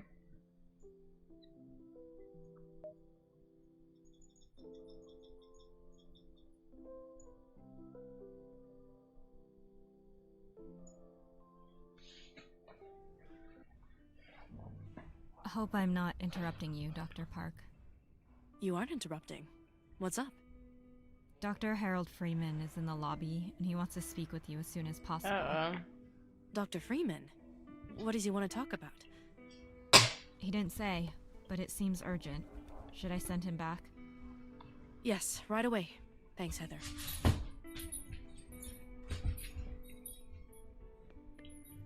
Wasn't expecting you to drop by, Dr. Freeman. I'm assuming something important has come up? There has. Nothing involving the AI, I assure you. Interesting. If you're not here to talk about Willow, then what are you here to talk about? You'll have to be patient with me. I'm not used to these types of conversations. All right. Take your Is he gonna time. open up? From your visits to my office, you've probably picked up that I've been having some difficulties in my personal life. Things have been hard for a while, but the last few years have been especially hard. What type of difficulties? Well, my divorce for starters. Right. That's certainly a lot to deal with. How long has that been going on? Hard to say. Legally speaking, a few months. Long before then, my wife and I had an understanding that we should stay together until both of our children were out of high school. Didn't want to worry about visitation hours? She said she didn't want our children to suffer more than they already had. Suffer? Pretty strong words there. Does that sound like a fair characterization of what happened? My son Vernon had some social problems in high school. He was always acting out, even got into a few fights. Clementine fell in with the wrong crowd and was caught shoplifting a few times. My wife put in everything she had to turn them both around. That sounds troubling, but I'm not sure how it is your fault. Let me start from the beginning. I was still a high school teacher back when Vernon was born. It was only a few years before the automation collapse. Even back then, everyone was worried. Students, parents, teachers. We all knew the system wasn't working, especially the education system. Every day I'd come home, look at my baby Vernon on my wife's lap, and wonder what world he was going to live in once he started going to school himself. That's why I moved up from being a history teacher to a school principal, and then ultimately became president of this university. I knew that I owed my children more than just food on the table. The world was changing, and I had to do something to make it a world they could succeed in.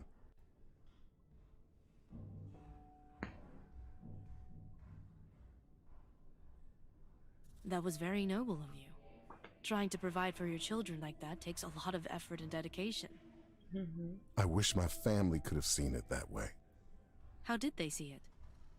When I was growing up, my father worked very hard to provide he for was us. probably absent. Because we were such a big family, and I was the eldest son, a lot of responsibility fell on me. I remember always making sure my brother did his homework on time and breaking up fights between my sisters. One day I confronted my father about how much of the parenting I seemed to be doing. I'll never forget what he said to me. What did he say? He said, "Harold Sylvan Freeman, everyone needs help, but not everyone gets it. Don't be angry that you were asked to offer your time to others. Be glad that you had something of value to give." Oh, wow. At the time, I saw it as deflection, but the older I got, I started to understand what he was talking about. It was a call to be less self-centered. Instead of looking at life's burdens as unfair, I saw them as opportunities to help those who were suffering. Do you still believe that? I'm not as confident about it as I used to be. Why did you lose your confidence? My wife and my children all understood how important my work was. They never told me to stop, but I could tell that they started resenting me for what I was doing. Would you have stopped if they asked? I don't know. I think the fact they knew it wouldn't be an easy choice for me only made them more upset. What brought all of this up now? This ordeal with the AI has left me wondering if everything I've done was actually worthwhile.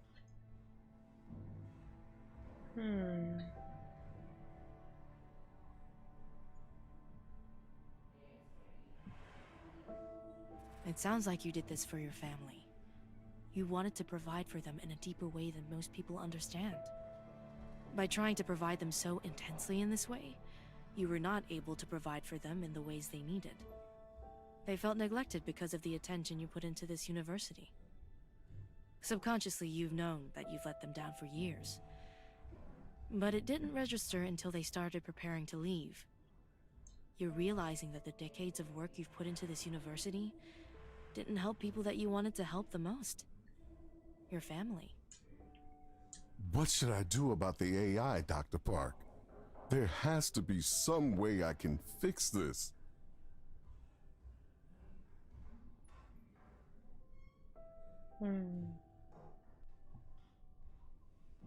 You have to realize that you can't help everybody. No one person can save the world. Focus on helping those that you can, without wearing yourself out or making promises that you can't keep. Who should I be helping?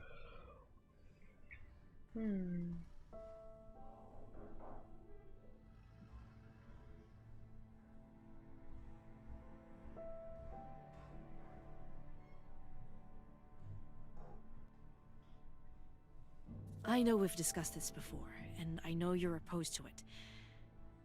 That said, I remain as adamant now as I I don't was know if it's the before. right choice. Willow needs to be able to live independently. You really think that would be the best option? It's the only way we can have Willow be happy while making the university no longer responsible for them. It'll be difficult to set up, but I'll be here to help you. Willow's housing, caretakers, employment, whatever they need, I'll help figure it out. I'll have to discuss this with the faculty. Dr. Freeman, the longer we put this off, the harder it will be for everyone. We need to come to a solution today. Dang, we're already So what's it wrapping going up. to be? I have to say, Dr. Park, when Tara dragged you into this mess, I didn't know what to make of it. I was wary of you at first, but I still hoped Pretty that good, your pretty input good. would help us find a solution. I shouldn't have worried so much. You've been a great help in figuring this situation out, and I owe you for that. But Whatever you think we need to do, I'm behind you all the way. imagine having everybody's trust. I appreciate that. It's good to know I have your trust. Now that we've decided, what happens next? I plan on continuing the sessions while we make the necessary preparations. As to your personal matters, I can't work as your therapist. It would interfere with my work with Willow. That said, I know therapists who specialize in situations like yours. I can recommend them to you if you'd like. I'm interested. I'm glad I had this conversation with you. I'd been meaning to do this for a long time. Aww. I'm glad you did. I wish you the best of luck with your future sessions. I'll see you around, Dr. Park. Have a good day, Dr. Freeman. Are you free now? Yes, you can come in. So, what exactly was all that about? Why were they here? That's privileged information. So it wasn't about the AI. That's a relief. Is there something you want to tell me, Heather? I'm not going to tell you how to manage your patients. That's not my place, and I know it. But ever since you took on the AI as a patient, it's taken up all of your attention. She's so upset. Your other patients are noticing that you've been distracted the past few weeks. Your patient list has dropped off a lot lately. Have there been complaints? They're not complaints. But that doesn't mean people aren't frustrated with you. Things have been rough, I understand. But you have other patients too, and they're clearly feeling left out.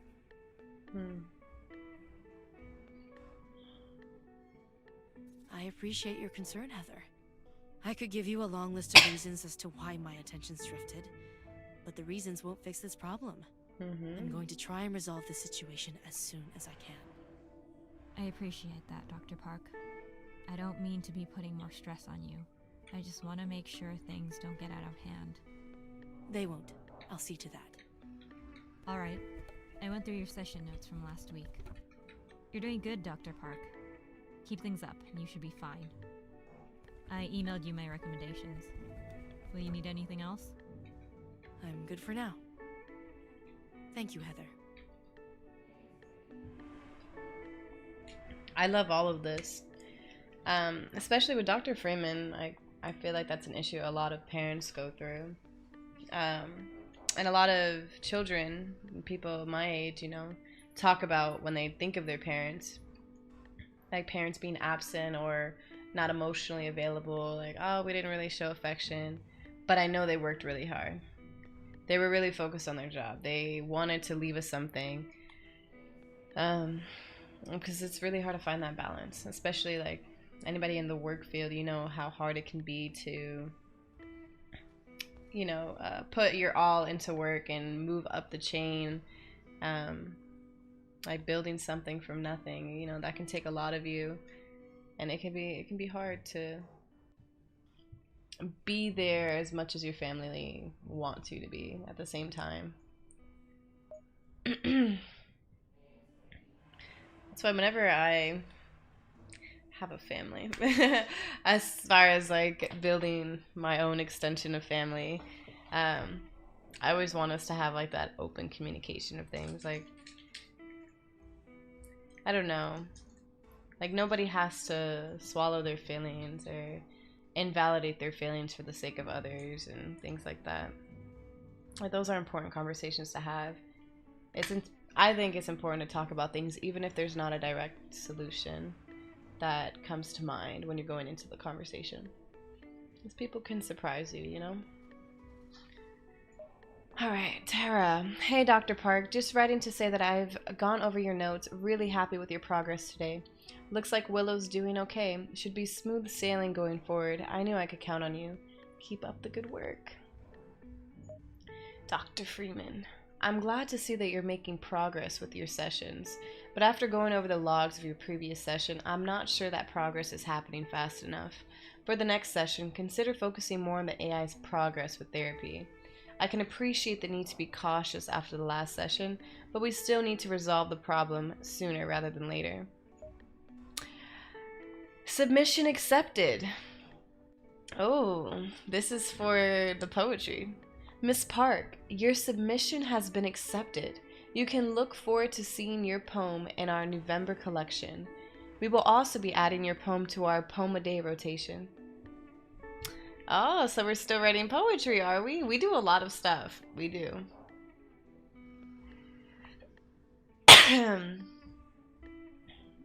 Yes. Great minds, sneaks. Okay. Yes, we read this. We're in a good place of trust with everybody.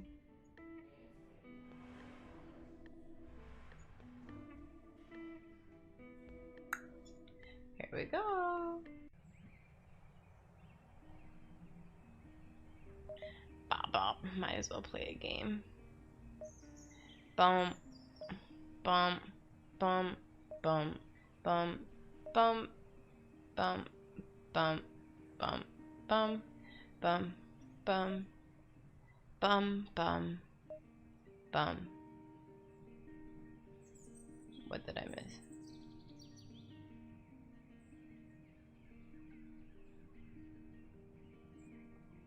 Oh. What the? Oh.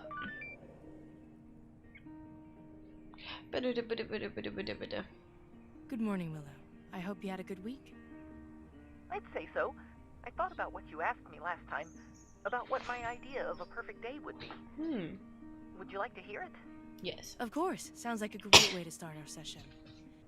What is your idea of a perfect day? It was hard to think of what would make up a perfect day. Mostly, I just want to be left alone. Nothing expected or demanded from me. No one forcing me to do anything. What would you want to do? No idea. Maybe I'd visit a park, or go to a museum, or listen to music. I'd do whatever I wanted. Okay, let me just say, I feel the same way. I feel like a lot of people feel this way. I don't know. Maybe that's my assumption. But people I've talked to, I hear this a lot. Like, just wanting to be left alone, being able to relax, like, nothing they really need to be doing. But she said it perfectly, or he, or they said it perfectly. Willow said it perfectly when they said, like, basically nobody demanding me to do something, nobody telling me what to do. And that's how I want to live. And I feel like when people say that, a lot of people look at that as like either laziness or lack of ambition. You know, they equate it of like, oh, so you don't want to work. Well, that's not the real world. That's not working towards something. But I feel like that's why you see more and more people talking about like, no, like you can have that and be incredibly successful in your career. That's why it's important to find something you're passionate about. That's why it's important to gain new skills and try new things and figure out where those passions lie, right? Because a lot of people, they just have issues finding what they like in the first place. And we only really hear about a lot of like mainstream jobs, so that keeps the circle really small. But there's a lot of jobs that, you know, you might be really interested in and you might be very good at. And, you know, we do live in a day and age where like you can monetize almost anything. So I think that's a really amazing opportunity as well. So, yeah, I definitely don't think that people feeling that way is equated at all to laziness or lack of drive.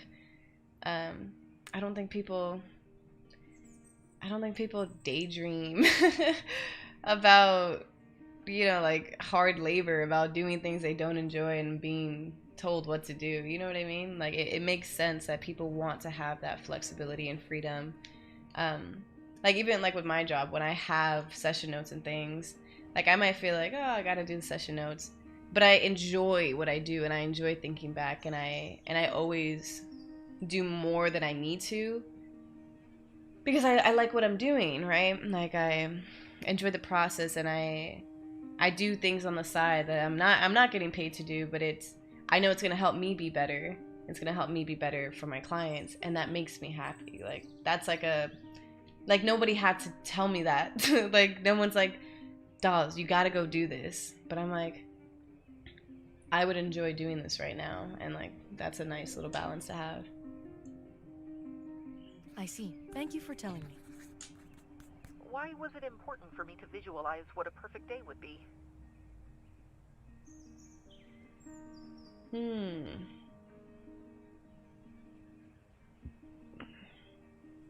I'm interested in seeing what type of activities you like to do. From that, I can hopefully find a way for you to live a life that's focused on those types of activities. Are what activities I like to do all that important to figuring out what life I should live? I think so. Absolutely. Healthy living starts from a healthy routine. If you spend all your time doing activities that aren't productive and leave you frustrated, it's going to impact your outlook on life. Making sure that your routine is healthy is an important part of figuring out your independent living situation. I hadn't thought about it that way before, but it makes sense. If we have time, we can go over these activities more. Right now, we have other topics to discuss. Did you have a chance to try the different therapy methods I suggested for you? I did. Good, let's go over them. Did you work on the art therapy prompt I assigned last week? I did. Here it is. Excellent. How did you feel making this? I liked the process. What? I can't but see found the myself art. Nitpicking my own work a lot. Oh my god, I'm about to throw up. It won't let me see the art.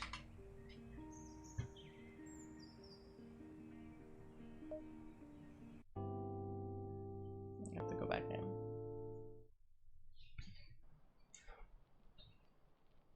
Oh, it still says toggle art with the space key. Forget it, we can't see it. This game has bugs. Toggle art with the space key. Awesome. Good morning, Willow. No way. There's bugs. There were so many checkpoints that it didn't go through now. Of course. Sounds like a great way to start our session. What is your idea of a perfect day? It was hard to think. I'm interested in seeing what... Absolutely. Healthy living... I hadn't thought about it that way before, but it makes sense. Alright, let's see. If we have time, we can go over these activities more. Right now, we have other topics to discuss. Did you have a chance to try the different therapy methods I suggested for you? I did. Good, let's go over them. Did you work on the art therapy prompt I assigned last week? I did. I'm not Here gonna it press is. anything yet. Excellent. How did you feel making this? I liked the process, but I found myself nitpicking my own work a lot. Well, the purpose of art therapy is not the art itself. Perfection is not a requirement. All I'm asking you to do is enjoy the process of creating art around the prompt. I'll keep that in mind for next time. Good. For your next can't prompt, see I it. want you to draw a place that you would like to visit someday. Okay, I'll make sure I do that. The art doesn't exist. Okay. So we're gonna be focused.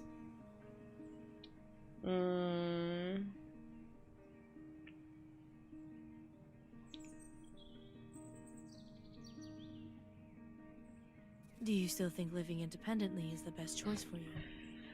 I do. You understand that there's no guarantee that I'll be able to get you the living accommodations that you want, right? I understand. I still appreciate the effort you're putting into this. How are you feeling about the prospect of living in your own home? I'm nervous about it. I'm afraid of how I'll handle the parts of life that come with living alone. Such as what? Taking care of the place, being by myself, those types of things. I'm worried that once I live independently, I'll have to deal with problems that are even worse than what I'm already dealing with.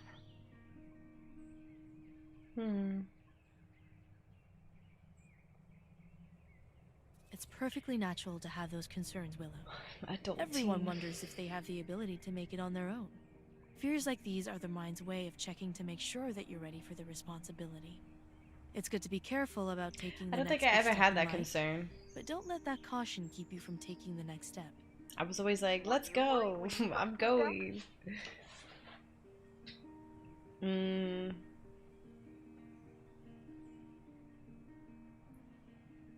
God, what wasn't I worried about? I was worried about apartments and all the things that came with them that I knew nothing about. Rent, utilities, deposits, everything. I was worried about finding a job and keeping it. It took me 2 years to even be comfortable with the idea of taking a sick day. How did you stop worrying about all of that? Side note, I will say there's a huge difference in 1, living on your own as a minor, 2, living on your own as a student, and 3, living on your own as a like a working professional. Very, very different frames of navigating the world. Yeah, this was like my first time like moving over here, being a working professional with no affiliation to any type of schooling, education, university, and it was very different. The process of renting is very different. My taxes are very different. Like, everything's just very different. My health insurance is very different. Well, it's like when parents show kids that the monster under the bed you poke your head under enough beds, you learn to stop worrying about the monsters. There's still times where I worry about things, don't get me wrong. I just don't see monsters everywhere I look anymore. Would you say that it's worth it? For me or for you? Me. Do you think my personal freedom is worth all of that added stress?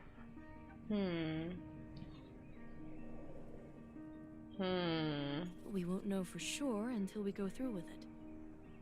All right. I'll give this a chance. All right.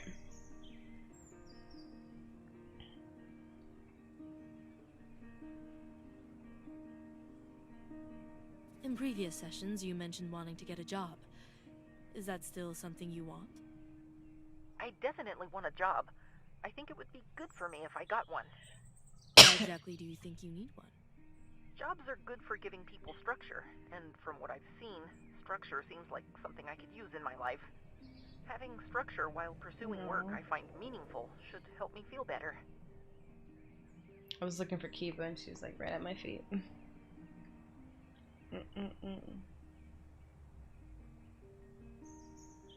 So I don't want to overcorrect, right? Like, I can always nitpick, right? Like, when you're a therapist, like, people come in with these presenting issues, and you could nitpick every single word, choice of language, anything, like any sort of beliefs that this person has. But this is a very constructive aspect, especially you don't want to like impose on them. It's about comparing where they were to where they're going, right? Having structure while pursuing work I find meaningful should help me feel better.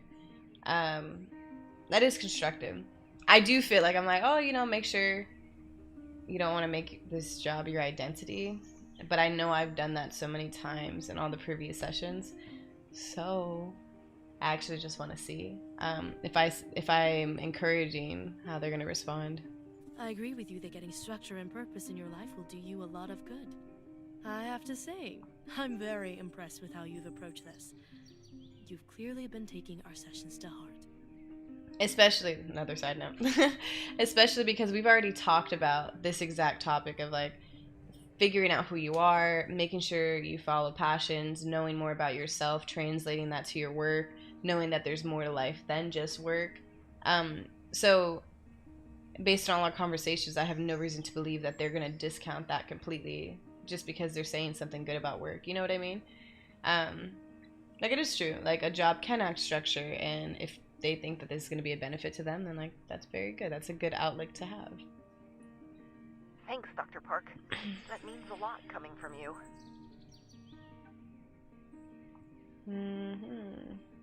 One possibility that we haven't discussed up until now is finding you a live-in caretaker. Would they be like a therapist? Not necessarily. Live-in caretakers focus on assisting patients with everyday living. I don't think I would be comfortable with that. I know I shouldn't feel bad for having someone looking after me, but I'm worried that I'd feel like a burden all over again.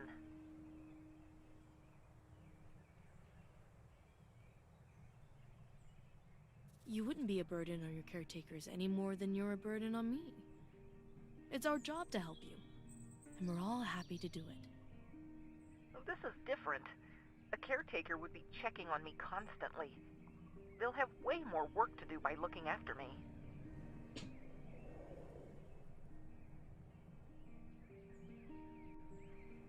I'm here to help you become the best version of yourself. And a caretaker would work in the exact same way.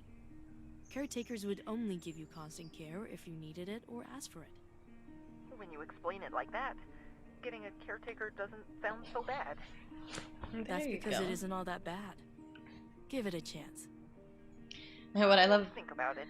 what I love about the AI versus like just people in general is that the moment that there's new information being given to them, they boom, oh okay, I didn't think of it that way. Yes, like I took in new information and I've come out with a different perspective. And I'm like, that's awesome.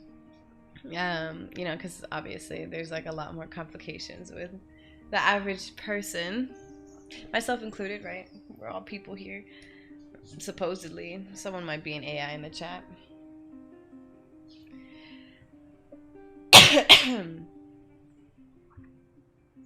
There's a question I've been meaning to ask for a while about my emotional state. Over the past week or so, I've noticed my overall mood improving by a lot. I feel a lot better, but at the same time, I'm curious about if the improvements I'm seeing are enough. How much happiness should I be aiming for in order to have normal emotions like everyone else?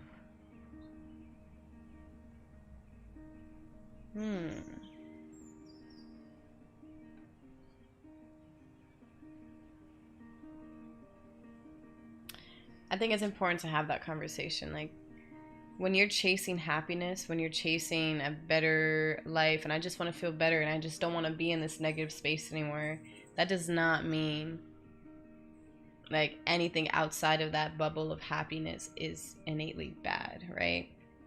Like, happiness is a temporary emotional state, the same way sadness is, and you know, like jealousy or confusion or anything, like you know, when you have those feelings, they're okay. The important part is how you cope with them, right? How, like, validating your feelings, understanding where they're coming from, giving yourself what you need, and working through them to get to the next phase.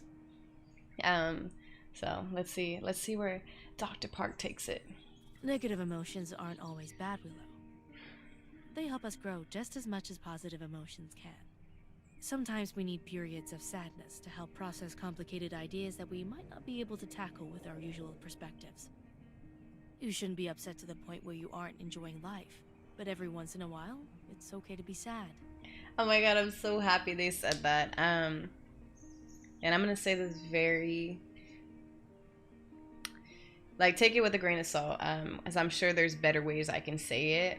Like, there's always a better way, right? Don't take it out of context. What she just said was saying how when you're in a sadder state, sometimes it allows you to come up with ideas or just give you a different perspective being in that emotional state than if you weren't.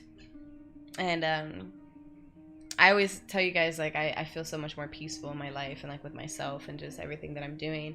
It's very true. And I was like, wow. Part of me felt like I was losing a perspective of myself and like of the world, like, because I was going through this depressed state for so long, and it had been so long since I was there again, that I was actually wondering. I'm like, I wonder, like, I was driving, I was like, I truly cannot imagine looking at the world that way anymore. And that's so, it's almost scary because it's so good, but it's also like, I don't know, it's just scary to think like, wow, I'm that different of a person. That like I can empathize and I understand my past perspective, but it's almost like I'm thinking of an entirely different person. Like, I'm like, oh wow, like, that's crazy. Don't get me wrong, this doesn't mean I don't experience sadness or anything, but yeah, it's just a crazy phenomenon. I appreciate that, but I'm curious about what metric I should be using to determine if negative emotions are getting in the way. Is it when the emotions start interfering with my life, or my work, or something else?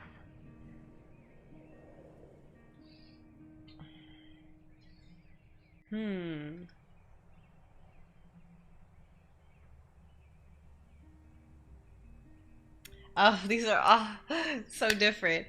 So, okay, negative emotions shouldn't become routine. What do you mean by routine though? Like, yeah, I feel like it shouldn't become the majority routine, yes. I mean, yeah, I mean, that's a good response, but negative emotions shouldn't diminish your enjoyment of life. I feel like that's the better one. I don't want to go into productivity because I don't think that's my priority right now. Um, and I think productivity is tied in with like being healthy mentally, physically, emotionally. I mean, like all these studies prove it as well, and that's why businesses are starting to care. We have occupational psychologists and things. But yeah, I think it shouldn't diminish your enjoyment of life generally because again, there shouldn't be such a strong I guess negative attachment to emotions outside of happiness. Like yeah, just everything we already talked about. If you recognize your emotions are interfering with your life, that's a sign to identify the problem and resolve it. In that circumstance, the negative feelings are warning you that something unpleasant is negatively impacting your life. What should I do if my emotions reach that point? What if the situation you describe occurs, and I decide I want to take the steps necessary to fix it? Should I just expect therapy to solve those types of problems, or should I pursue something else instead? It's a good question.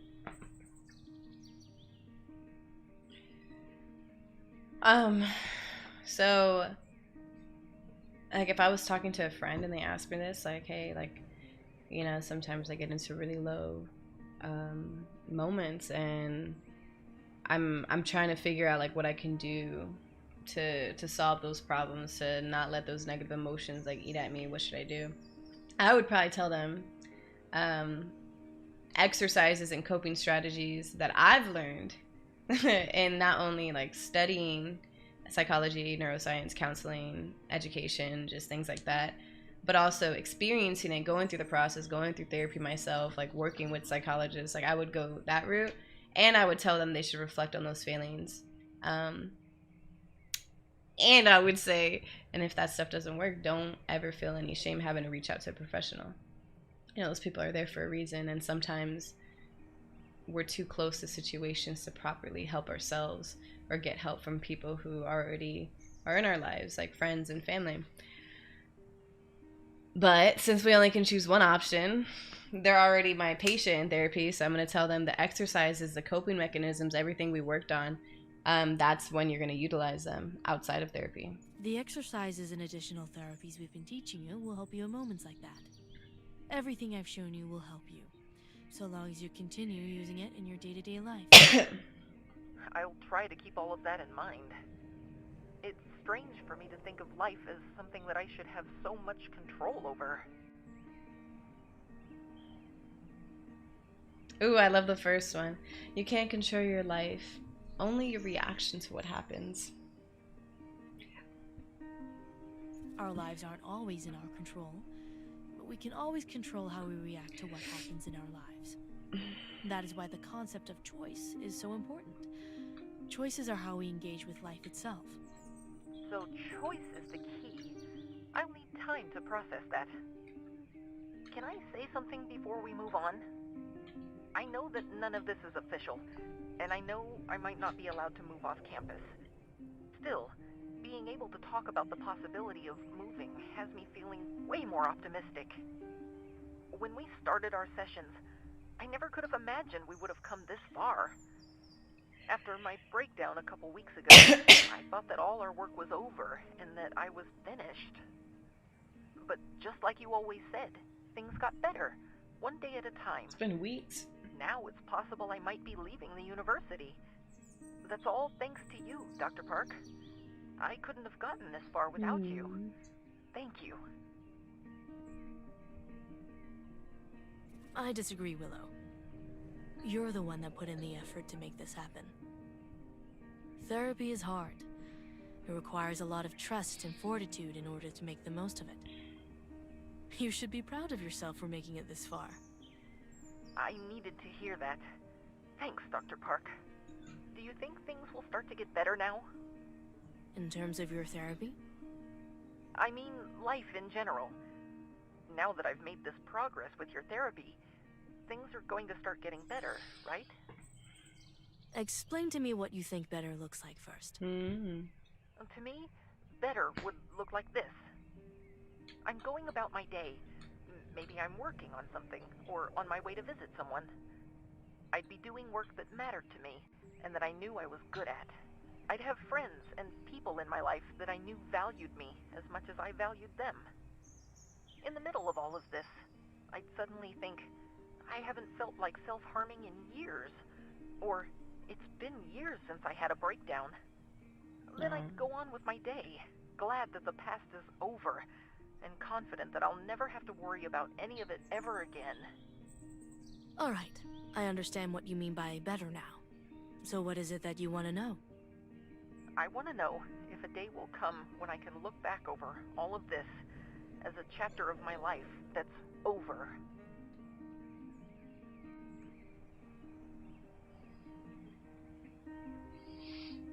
I hope so, Willow. Nothing in life is guaranteed, but what you're looking for is possible. If you work with me, we can make it happen. All right. That works for me. No. I'm afraid that's all the time we have for today. I love it. Really? My eyes are I thought itchy. we were going to go over what you discussed earlier. Yes, I was. I'm sorry, Willow. You know how these sessions go. There's never enough time to answer everything. Can we talk about the poetry you wrote during our next session? Maybe. I'll try and make sure we have the time needed to go over it next session. Do you promise me we'll go over it? Promise? I'll promise Oh, we'll discuss you my promised. poetry during the next session. Thank you, Dr. Park. I'm looking forward to next week. They're so happy. Alright. Take care of yourself, and be well until I see you next week.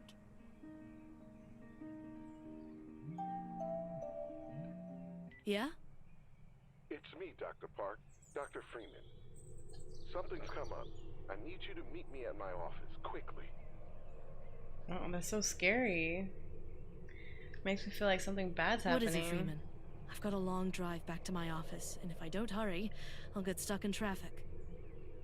I know, and I apologize for how sudden this is. I wasn't planning to call you in, but I wanted to tell you this in person. Okay, we have to pause here. I have to use the bathroom.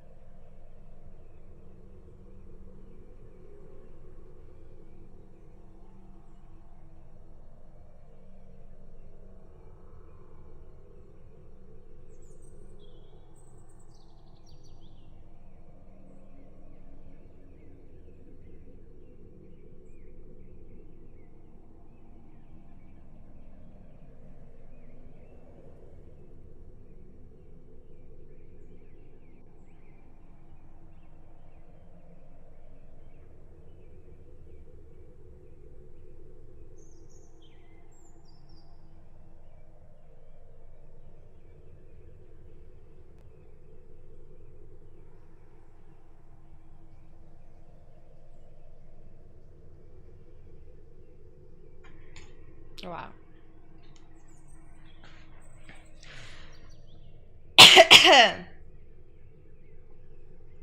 I had a meeting with some of my faculty earlier today. We decided that we can no longer pay you for your sessions with the AI. So today's session with Willow will be my last one? It seems that way. While we appreciate your work, we feel that it's time to take action. What kind of action? They want your verdict on the AI's mental state and proposed treatment plan as soon as possible. Oh.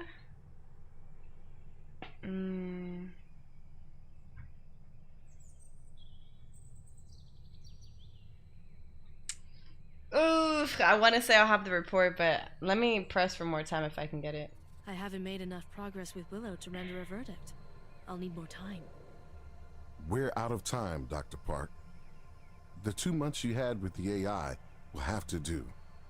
We need that verdict and treatment plan. Why is the faculty so insistent in taking action now? We're reaching almost 2 months since you started working with the AI. It's becoming harder to explain your presence as simply consulting. If more sessions between you and the AI are necessary, you'll need to persuade the faculty to allow them. I think one. All right, if One you say more, so. at least. I appreciate your cooperation. I know this isn't ideal, but I had to throw my faculty a bone. Sounds like I've got my work cut out for me. I better get going to the office. Good. Myrtle, set an appointment for Dr. Park tomorrow morning. Appointment set for Dr. This Park is a lot at of pressure. 7:30 a.m. Have a safe drive back, and I look forward to going over your report tomorrow.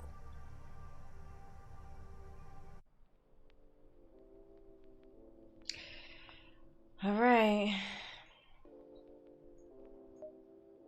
CDS. Many therapists have recently expressed concern over how to tell if their therapies are working properly. It's true that it can be difficult to tell at times how well a patient is processing their feelings at a given time or if they are making any improvement. Being able to separate what a patient is saying from what they are asking can be difficult sometimes, especially when the patient expresses frustration with the therapies themselves. But it's important to always listen to what the patient says and to work those feelings into your treatment plan. Being able to separate when a patient is being apprehensive from a patient outright refusing a therapy can sometimes be difficult, but it's important to be able to make those distinctions for the good of your patients. Additional resources on this topic can be found on our website. Heather de la Rosa. Here's my suggestion based on your most recent report. As of right now, the best treatment outcome is to continue providing therapy for the patient. If that's a treatment outcome that you're comfortable with, then you should start returning your focus back to your original patients. Wait, what?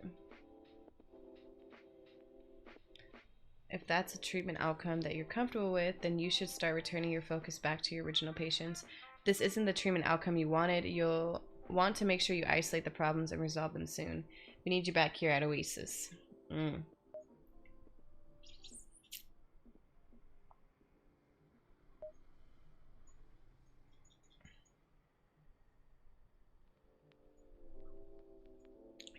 Okay. You're finally here. I was starting to get worried you wouldn't show up today. What happened? I had traffic because I was late leaving Petrichor. I would have been on time, but Dr. Freeman called me in for an unexpected meeting. All future sessions with the AI have been cancelled. I need to make a full evaluation and outline my recommended treatment plan. Once I hand the report in, the university will decide what to do with the AI. Oh no. So your work with the AI is coming to a close? It seems that way. You sound disappointed. In my last session, I promised the AI that I would talk with them about something important. Now I can't. The It's always university won't let something. you talk to the AI about it? No. They're worried it might complicate matters. Is it important that the AI gets their questions answered? It is important. It's the entire reason they reached out to me in the first place. Why didn't you answer them right away if it was so important? That's a good question. It wouldn't have been professional of me to answer the types of questions they were asking. They involved my personal life. I was hoping that I'd be able to tell them the truth. But now it seems like that won't happen. It seems that way. But that's life, right? I suppose it is. Can I get you anything? Or should I let you work? I'll be fine. Thanks, Heather. Brian Park. I've been working on this email on and off for a couple weeks now. I hope it comes out right. Words and handling complicated emotions are both things that you were always better at than I was. I read through the essay after River told me what you had said. She was worried at first because she thought you were blaming me for how things went back in college. I never asked you about that time because I figured you would talk to me about how you felt when you were ready. So much has happened since that. I figured perhaps you didn't want to talk about it. If now is the time, I'm ready to talk. Oh, I feel like that's a very mature response, you know? Like, this is what I thought back then. But I want you to know now that, like, if those feelings still linger, if you still want to talk, like, the door is open. Okay. That's my brother. Review my patient.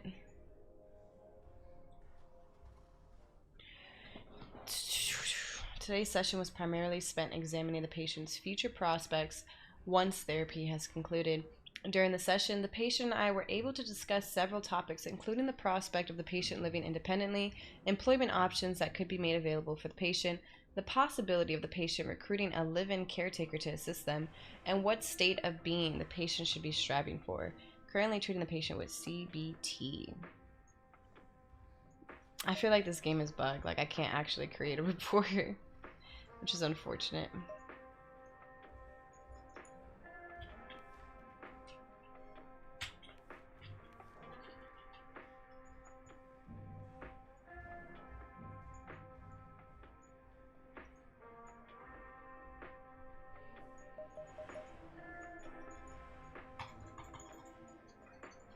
Oh my gosh. Well, we tried.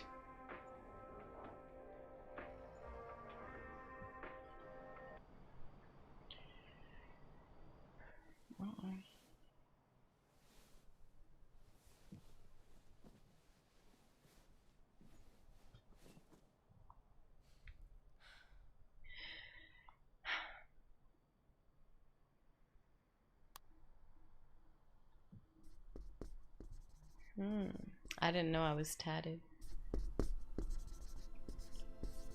Can't sleep, feeling guilty about Willow. There's still time to tell them. They're journaling. Stay or go? Dang. Ooh, let's do it. Let's go to the university. Do it. I'm all for it. I really want to know. Willow, can you hear me? Dr. Park? What's going on? During our last session, you wanted to talk about my poetry. So let's talk about it. Will that be okay? I feel like I know what it I won't is. be getting you into trouble by asking you questions about your poetry, right? I wouldn't be doing my job correctly if I didn't let you talk about things that are important to you. If you're sure about this, then okay. It's strange finally talking about your poems. Part of me thought we wouldn't ever get around to this. All the times I thought about how this conversation would go, none of them ended up like this. Take your time. We have all night. Well, that's good to know. I'll still try not to ramble too much. Do you remember when I mentioned that Tara showed me portions of your school's literary magazine as a way to train me in analysis? Yes, I remember. Well, Tara also showed me poems that had been made available by various therapists with the approval of their patients. It's strange for me to discuss how I became a fan of your work, because I didn't think much of it when I first read it.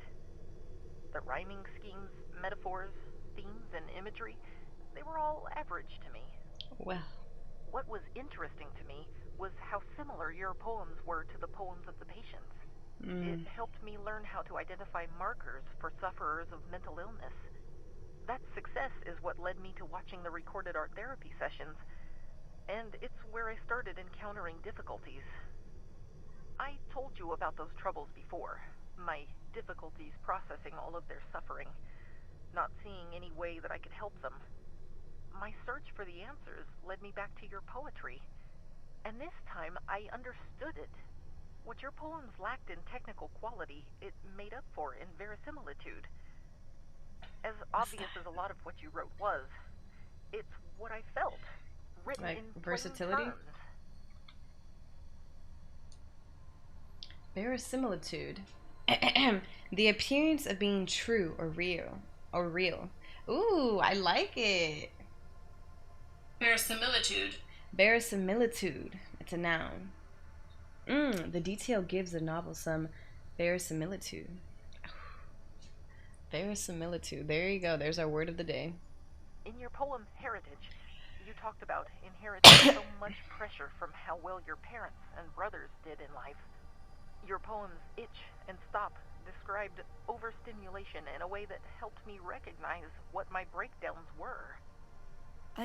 I wrote those poems under fake names when I submitted them. How did you know they were mine? Wow. It's all due to the forgery detection algorithm. It was designed to notice recurring features in order to determine authorship. The same tools that can help me identify brushstrokes and compare compositions also let me hone in on word choice, structure, and rhyme schemes. Given a large enough body of work, I can determine authorship with slim margins of error. And you submitted a lot of poetry throughout the years. It wasn't hard. I see. Sorry for distracting you. Continue. Of all the poems you wrote, the one that made me decide to reach out to you was Chicken Scratch. It's hard to describe how meaningful that poem was to me after I started self-harming. I felt so ashamed after the first time I did it. I knew on some level that what I was doing was wrong. Not morally wrong, but incorrect, if that makes sense.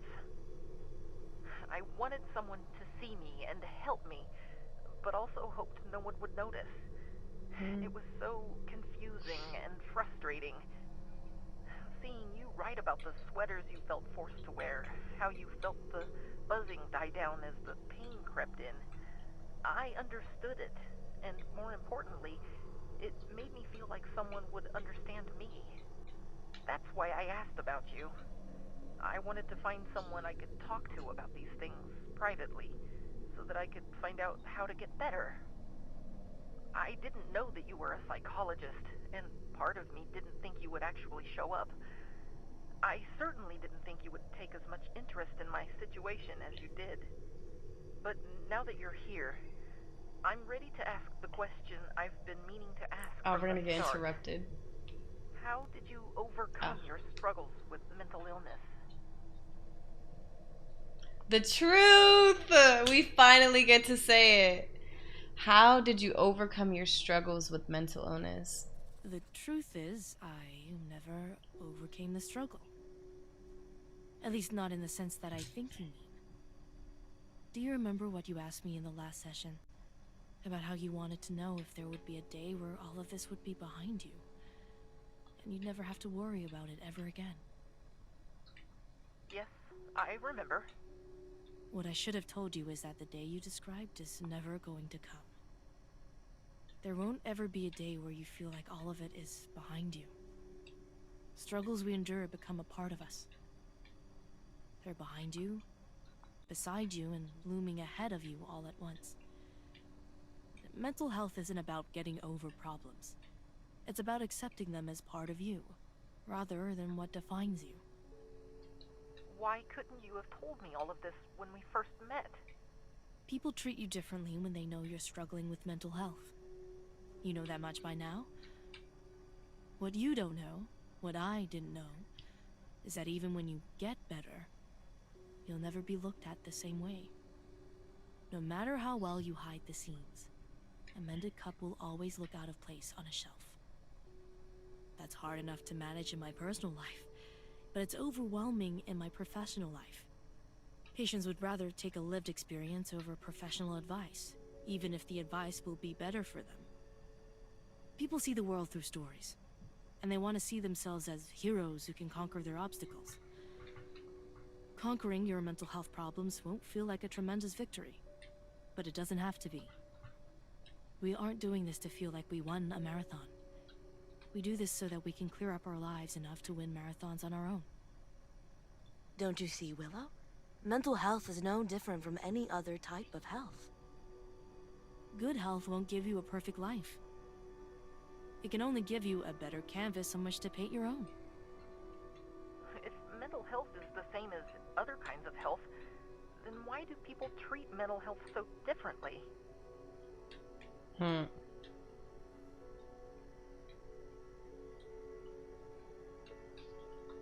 So many thoughts. I love it. If mental health is the same as the other kinds of health, then why do people treat mental health so differently?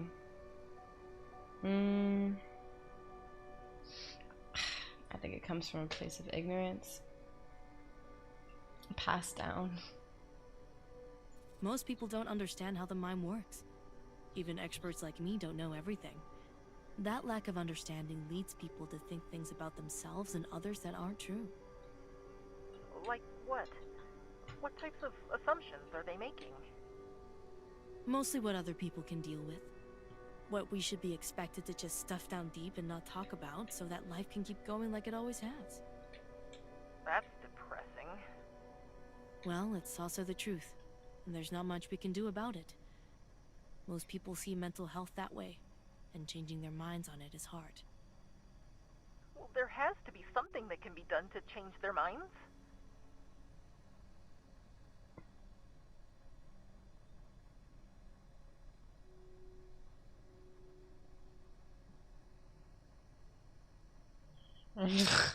I'm so torn.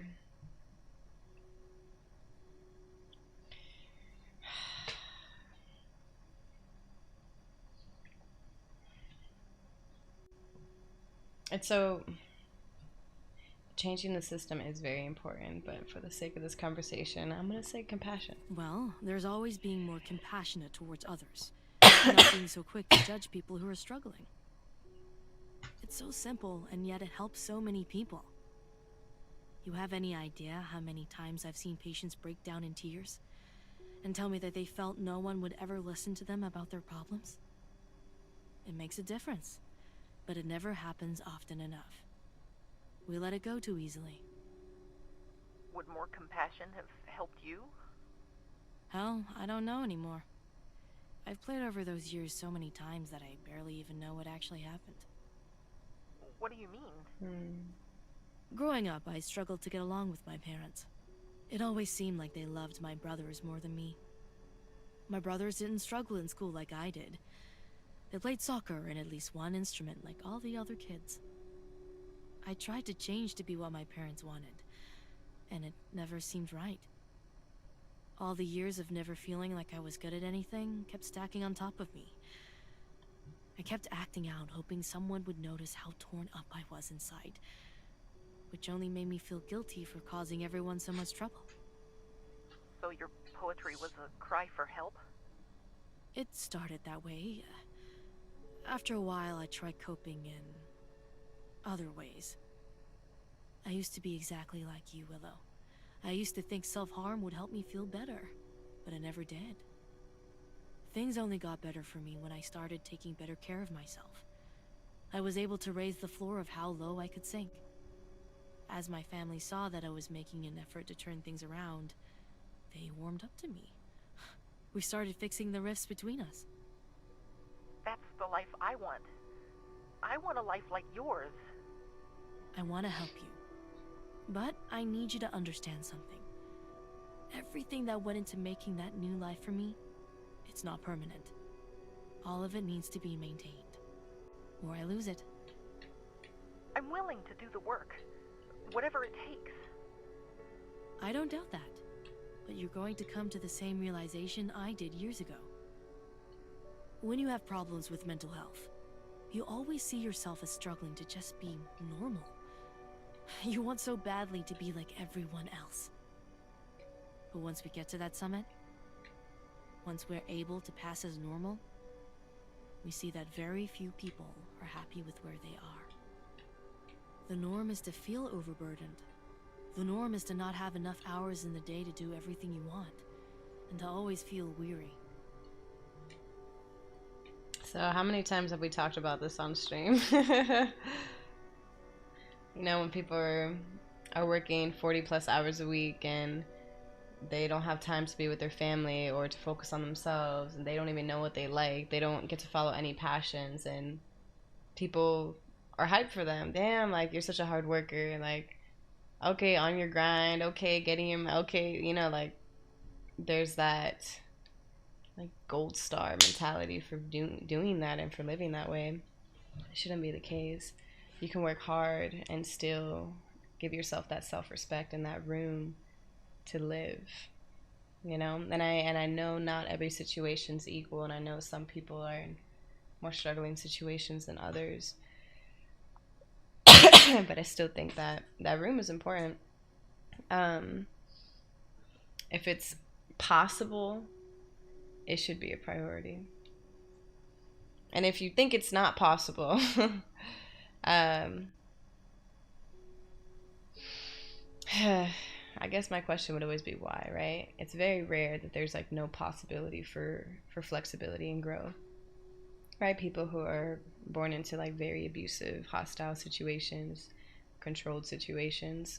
But if you have flexibility to choose things in your life, you should definitely choose to have some room to breathe, to have some room to grow, to try new things, find your passions, find the reasons that make your life worth living to you, you know?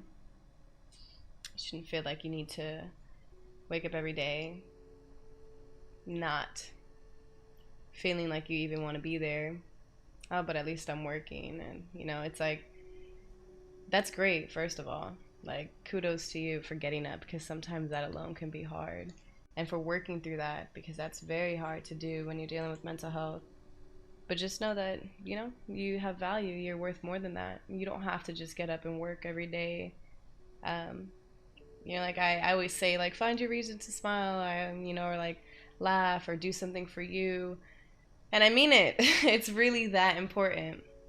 As important as the whole world says working is, it's that important to find a reason to be happy on a day-to-day. It can be something small. It can be a momentary thing. It can be a walk in the park, going outside, dancing to your favorite song, whatever it is. And if you feel like you don't have that thing, a priority should be finding those things. It's little things. It's little things that you should put into your days. You deserve it. And, worst of all, the norm is never to complain about any of it. The most bitter pill I had to swallow about mental health was realizing that it would never get me to the place I wanted to be. It would only get me to the place that society wanted me to be. I'll find a way. You're not going to dissuade me from trying. I'm not trying to dissuade you. I just want you to know the truth. Therapy doesn't have the map to find true happiness. All I can give you is ground to stand on so that you can make your own way. I didn't work this hard just to fail. I'm ready to start searching for that path. All right. What happens next for me? I was asked to put in a report recommending what we should do with you in our treatments going forward. What did you say? I suggested that Tara should continue working with you. It seemed like the natural solution. So I'd be right back where I started. This was always Tara's problem to solve. How the situation is handled should be up to her. Tara can't help me. She's not a qualified therapist. I need therapy, not more tests.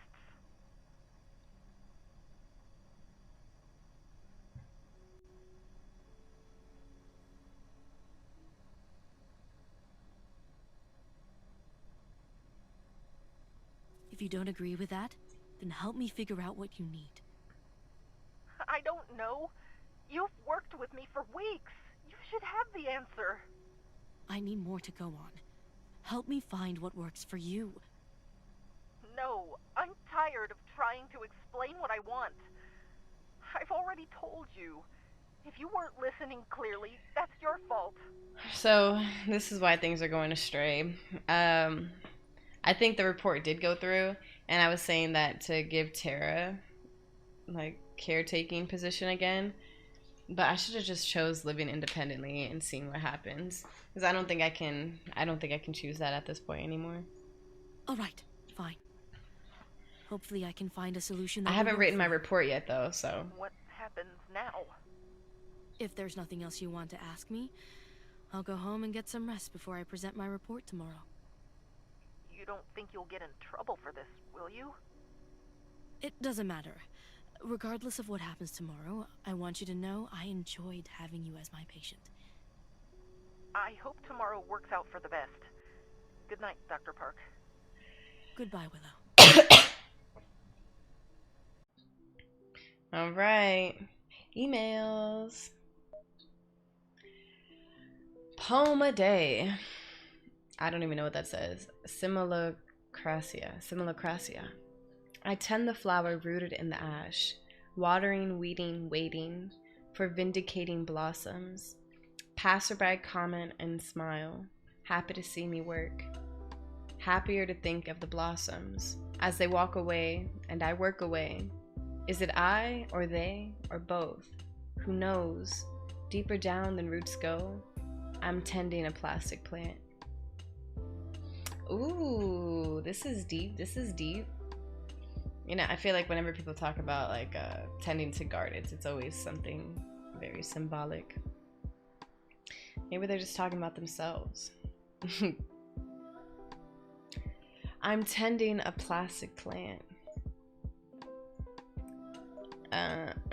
Today's session was primarily spent examining the patient's future prospects. We have read this. Give Willow independence. Boom. Spacebar. Enter, enter. Spacebar, spacebar, enter. Alright, I did all that I could. Visit Petrichor. Come in, Dr. Park. We have something to discuss. What's going on? They saw me on I think you camera. know full well what's going on. Oh yeah, I forgot we broke Our in. system registered a login in the lab early this morning, and security cameras saw you go inside. You were in that room for quite some time. Yeah. Dr. Rhodes sent all of this to me when I came in this morning. She wants me to report you to the police and get your license suspended. I'm only going to ask you this once, so you'd better have a good answer. What were you doing in the lab with the AI last night?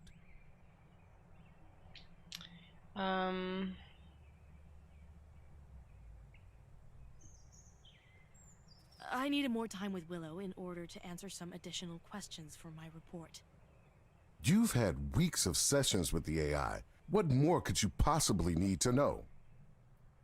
Dr. Freeman, I have been nothing but respectful to you while working with you. I haven't once told you how to do your job. Don't tell me how to do mine. All right, I see your point. I'm going to keep this between the three of us for the time being. But if things get out of hand, I can't guarantee that Dr. Rhodes won't file her report. I hope that visit of yours was worth it. Wait outside in the hall while I get the faculty together. Dun dun. I didn't know what to expect when I went to present my findings. They weren't happy with my report, but they couldn't object to how I carried out my sessions. The faculty agreed to help me find housing for Willow to move into. Oh my God! god! The caretaker didn't get along from the start. I never got a clear picture of what happened, but what I heard was horrifying. Oh, she's just on her phone. Disrespect escalated to verbal abuse, which escalated to physical abuse. All alleged, of course. Nothing that could be proven. Oh wow, she got abused by her caretaker. Or he, In or the end, they. Willow begged the university to do the mind wipe. Tara tried everything in her power to investigate what happened, but she didn't get very far. Wow. Dr. Freeman's own investigations into what happened turned up nothing actionable. They should have done more digging into the caregiver Still, they were leaving with the them. resulting scandal needed a scapegoat, and they only had one option left. Dr. Rhodes filed a report against me for negligence, citing my break-in as proof. Her plan didn't work. The court ruled in my favor and let me keep my license. Of all the different elements of psychology, the most fascinating has always been guilt. Guilt happens when your actions are in conflict with your beliefs, and your conscience flags that conflict for review. Guilt is what prompts us to take action to right the wrongs that our conscience has registered. In all my time as a therapist, it seems most of those actions involve deflection. That's why I can't be too upset at the university for what they tried to do. We're taught from a young age to run away from monsters, especially our own. Especially our own. Damn. We're taught at a young age to run away from monsters, especially our own.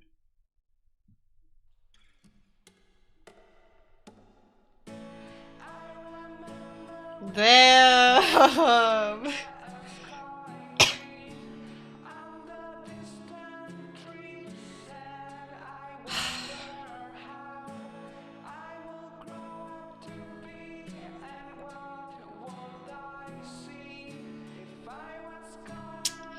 Oh. Okay, let's talk about it. So,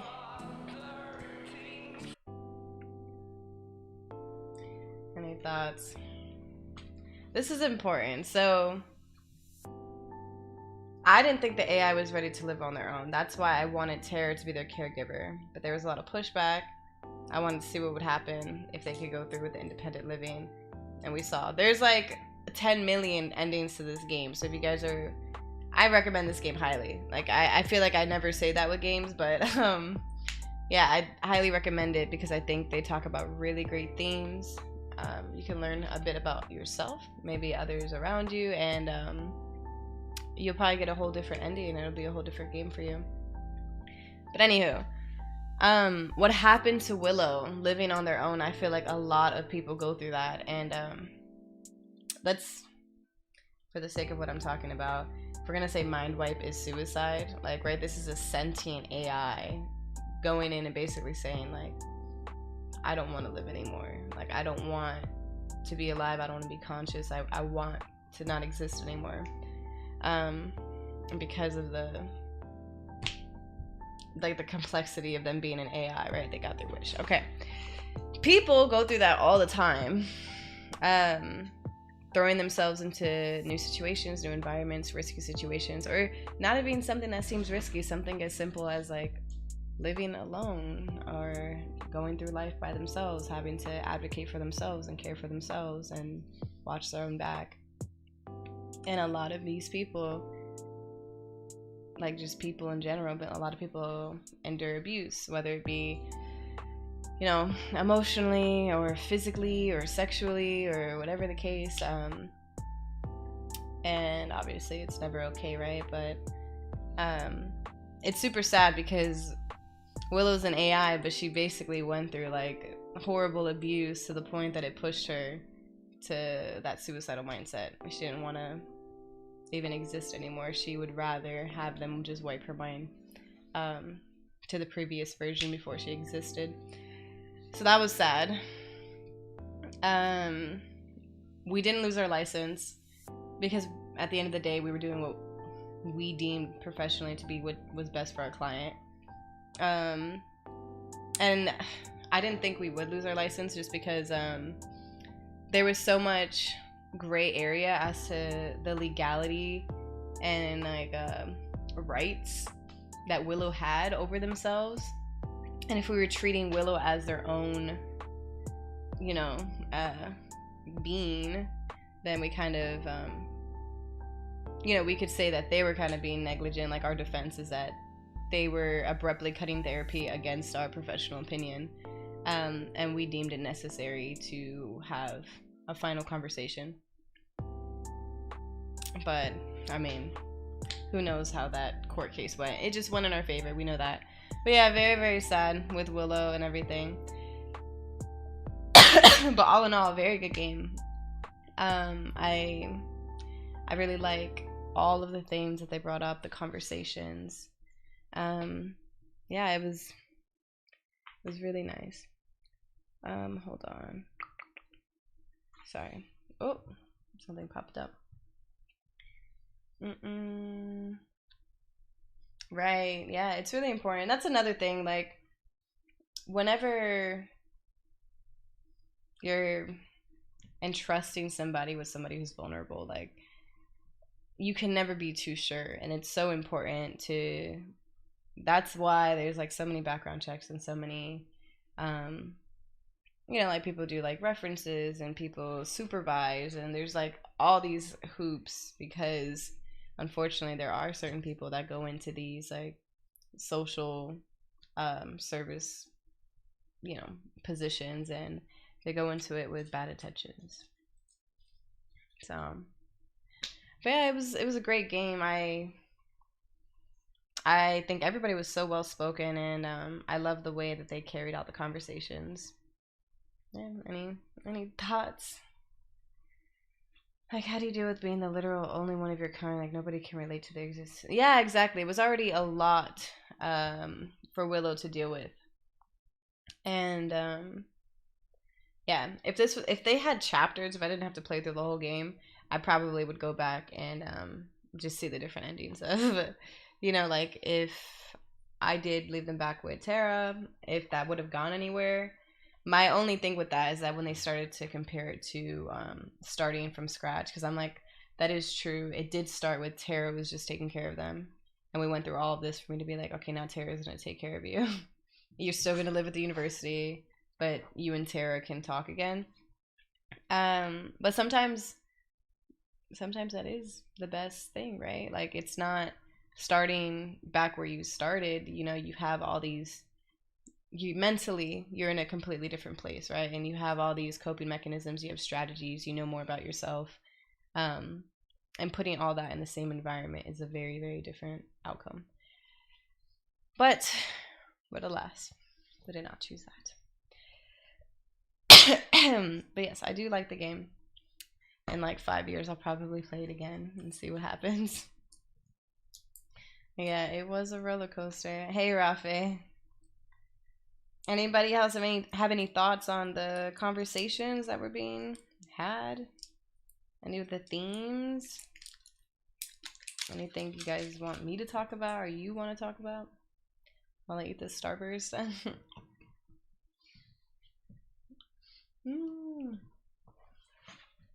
I keep losing Kibo.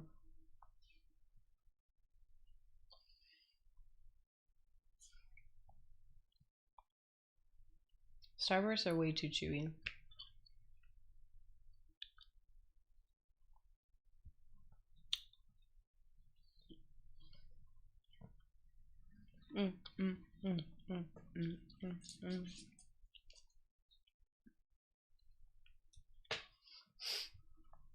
It's too chewy. Alex, I hope you're well. You missed 98% of the game, but hope you enjoyed. All right, Rafe, I am good. Good to see you. Good to see all of you guys. Thank you for hanging out. Thanks for being here for another Psych Sunday. If you have not subscribed, definitely do so. We're here every Sunday, and there's a lot more content coming out. I've been sick, but I'm on the up and up. By next week, I should be good. Oh, nice, Rafe. I feel you on that struggle. It blows my mind thinking about what constitutes life and consciousness. I don't know. I feel like I gotta. Oh, yeah. I'm sorry. It definitely is sad, especially just considering like their level of consciousness that they had. Yeah, it's a crazy thing to mess with AIs and trying to, you know, mimic the human brain and free will and things like that. There's a lot of great areas there. Definitely a Black Mirror episode and a half. Yeah, no worries. No worries. I definitely understand. I'm glad you can make it even for a bit. But all right, guys, this is the wrap up. Another successful Psych Sunday. Yeah, Willow was awesome. But just think of it this way. Willow may not be around for this certain timeline, but there are a bunch of different timelines coexisting as we speak where Willow is alive and well. So, if you're curious about that, definitely get the game, play it. And thank you guys again for being here. Enjoy the rest of your Sunday. I am gonna go find Kiba and go run around in circles. But yeah, it was fun. I really loved it. I really did enjoy the game. I'm about to recommend it to everybody. But yeah, see you guys. See you soon.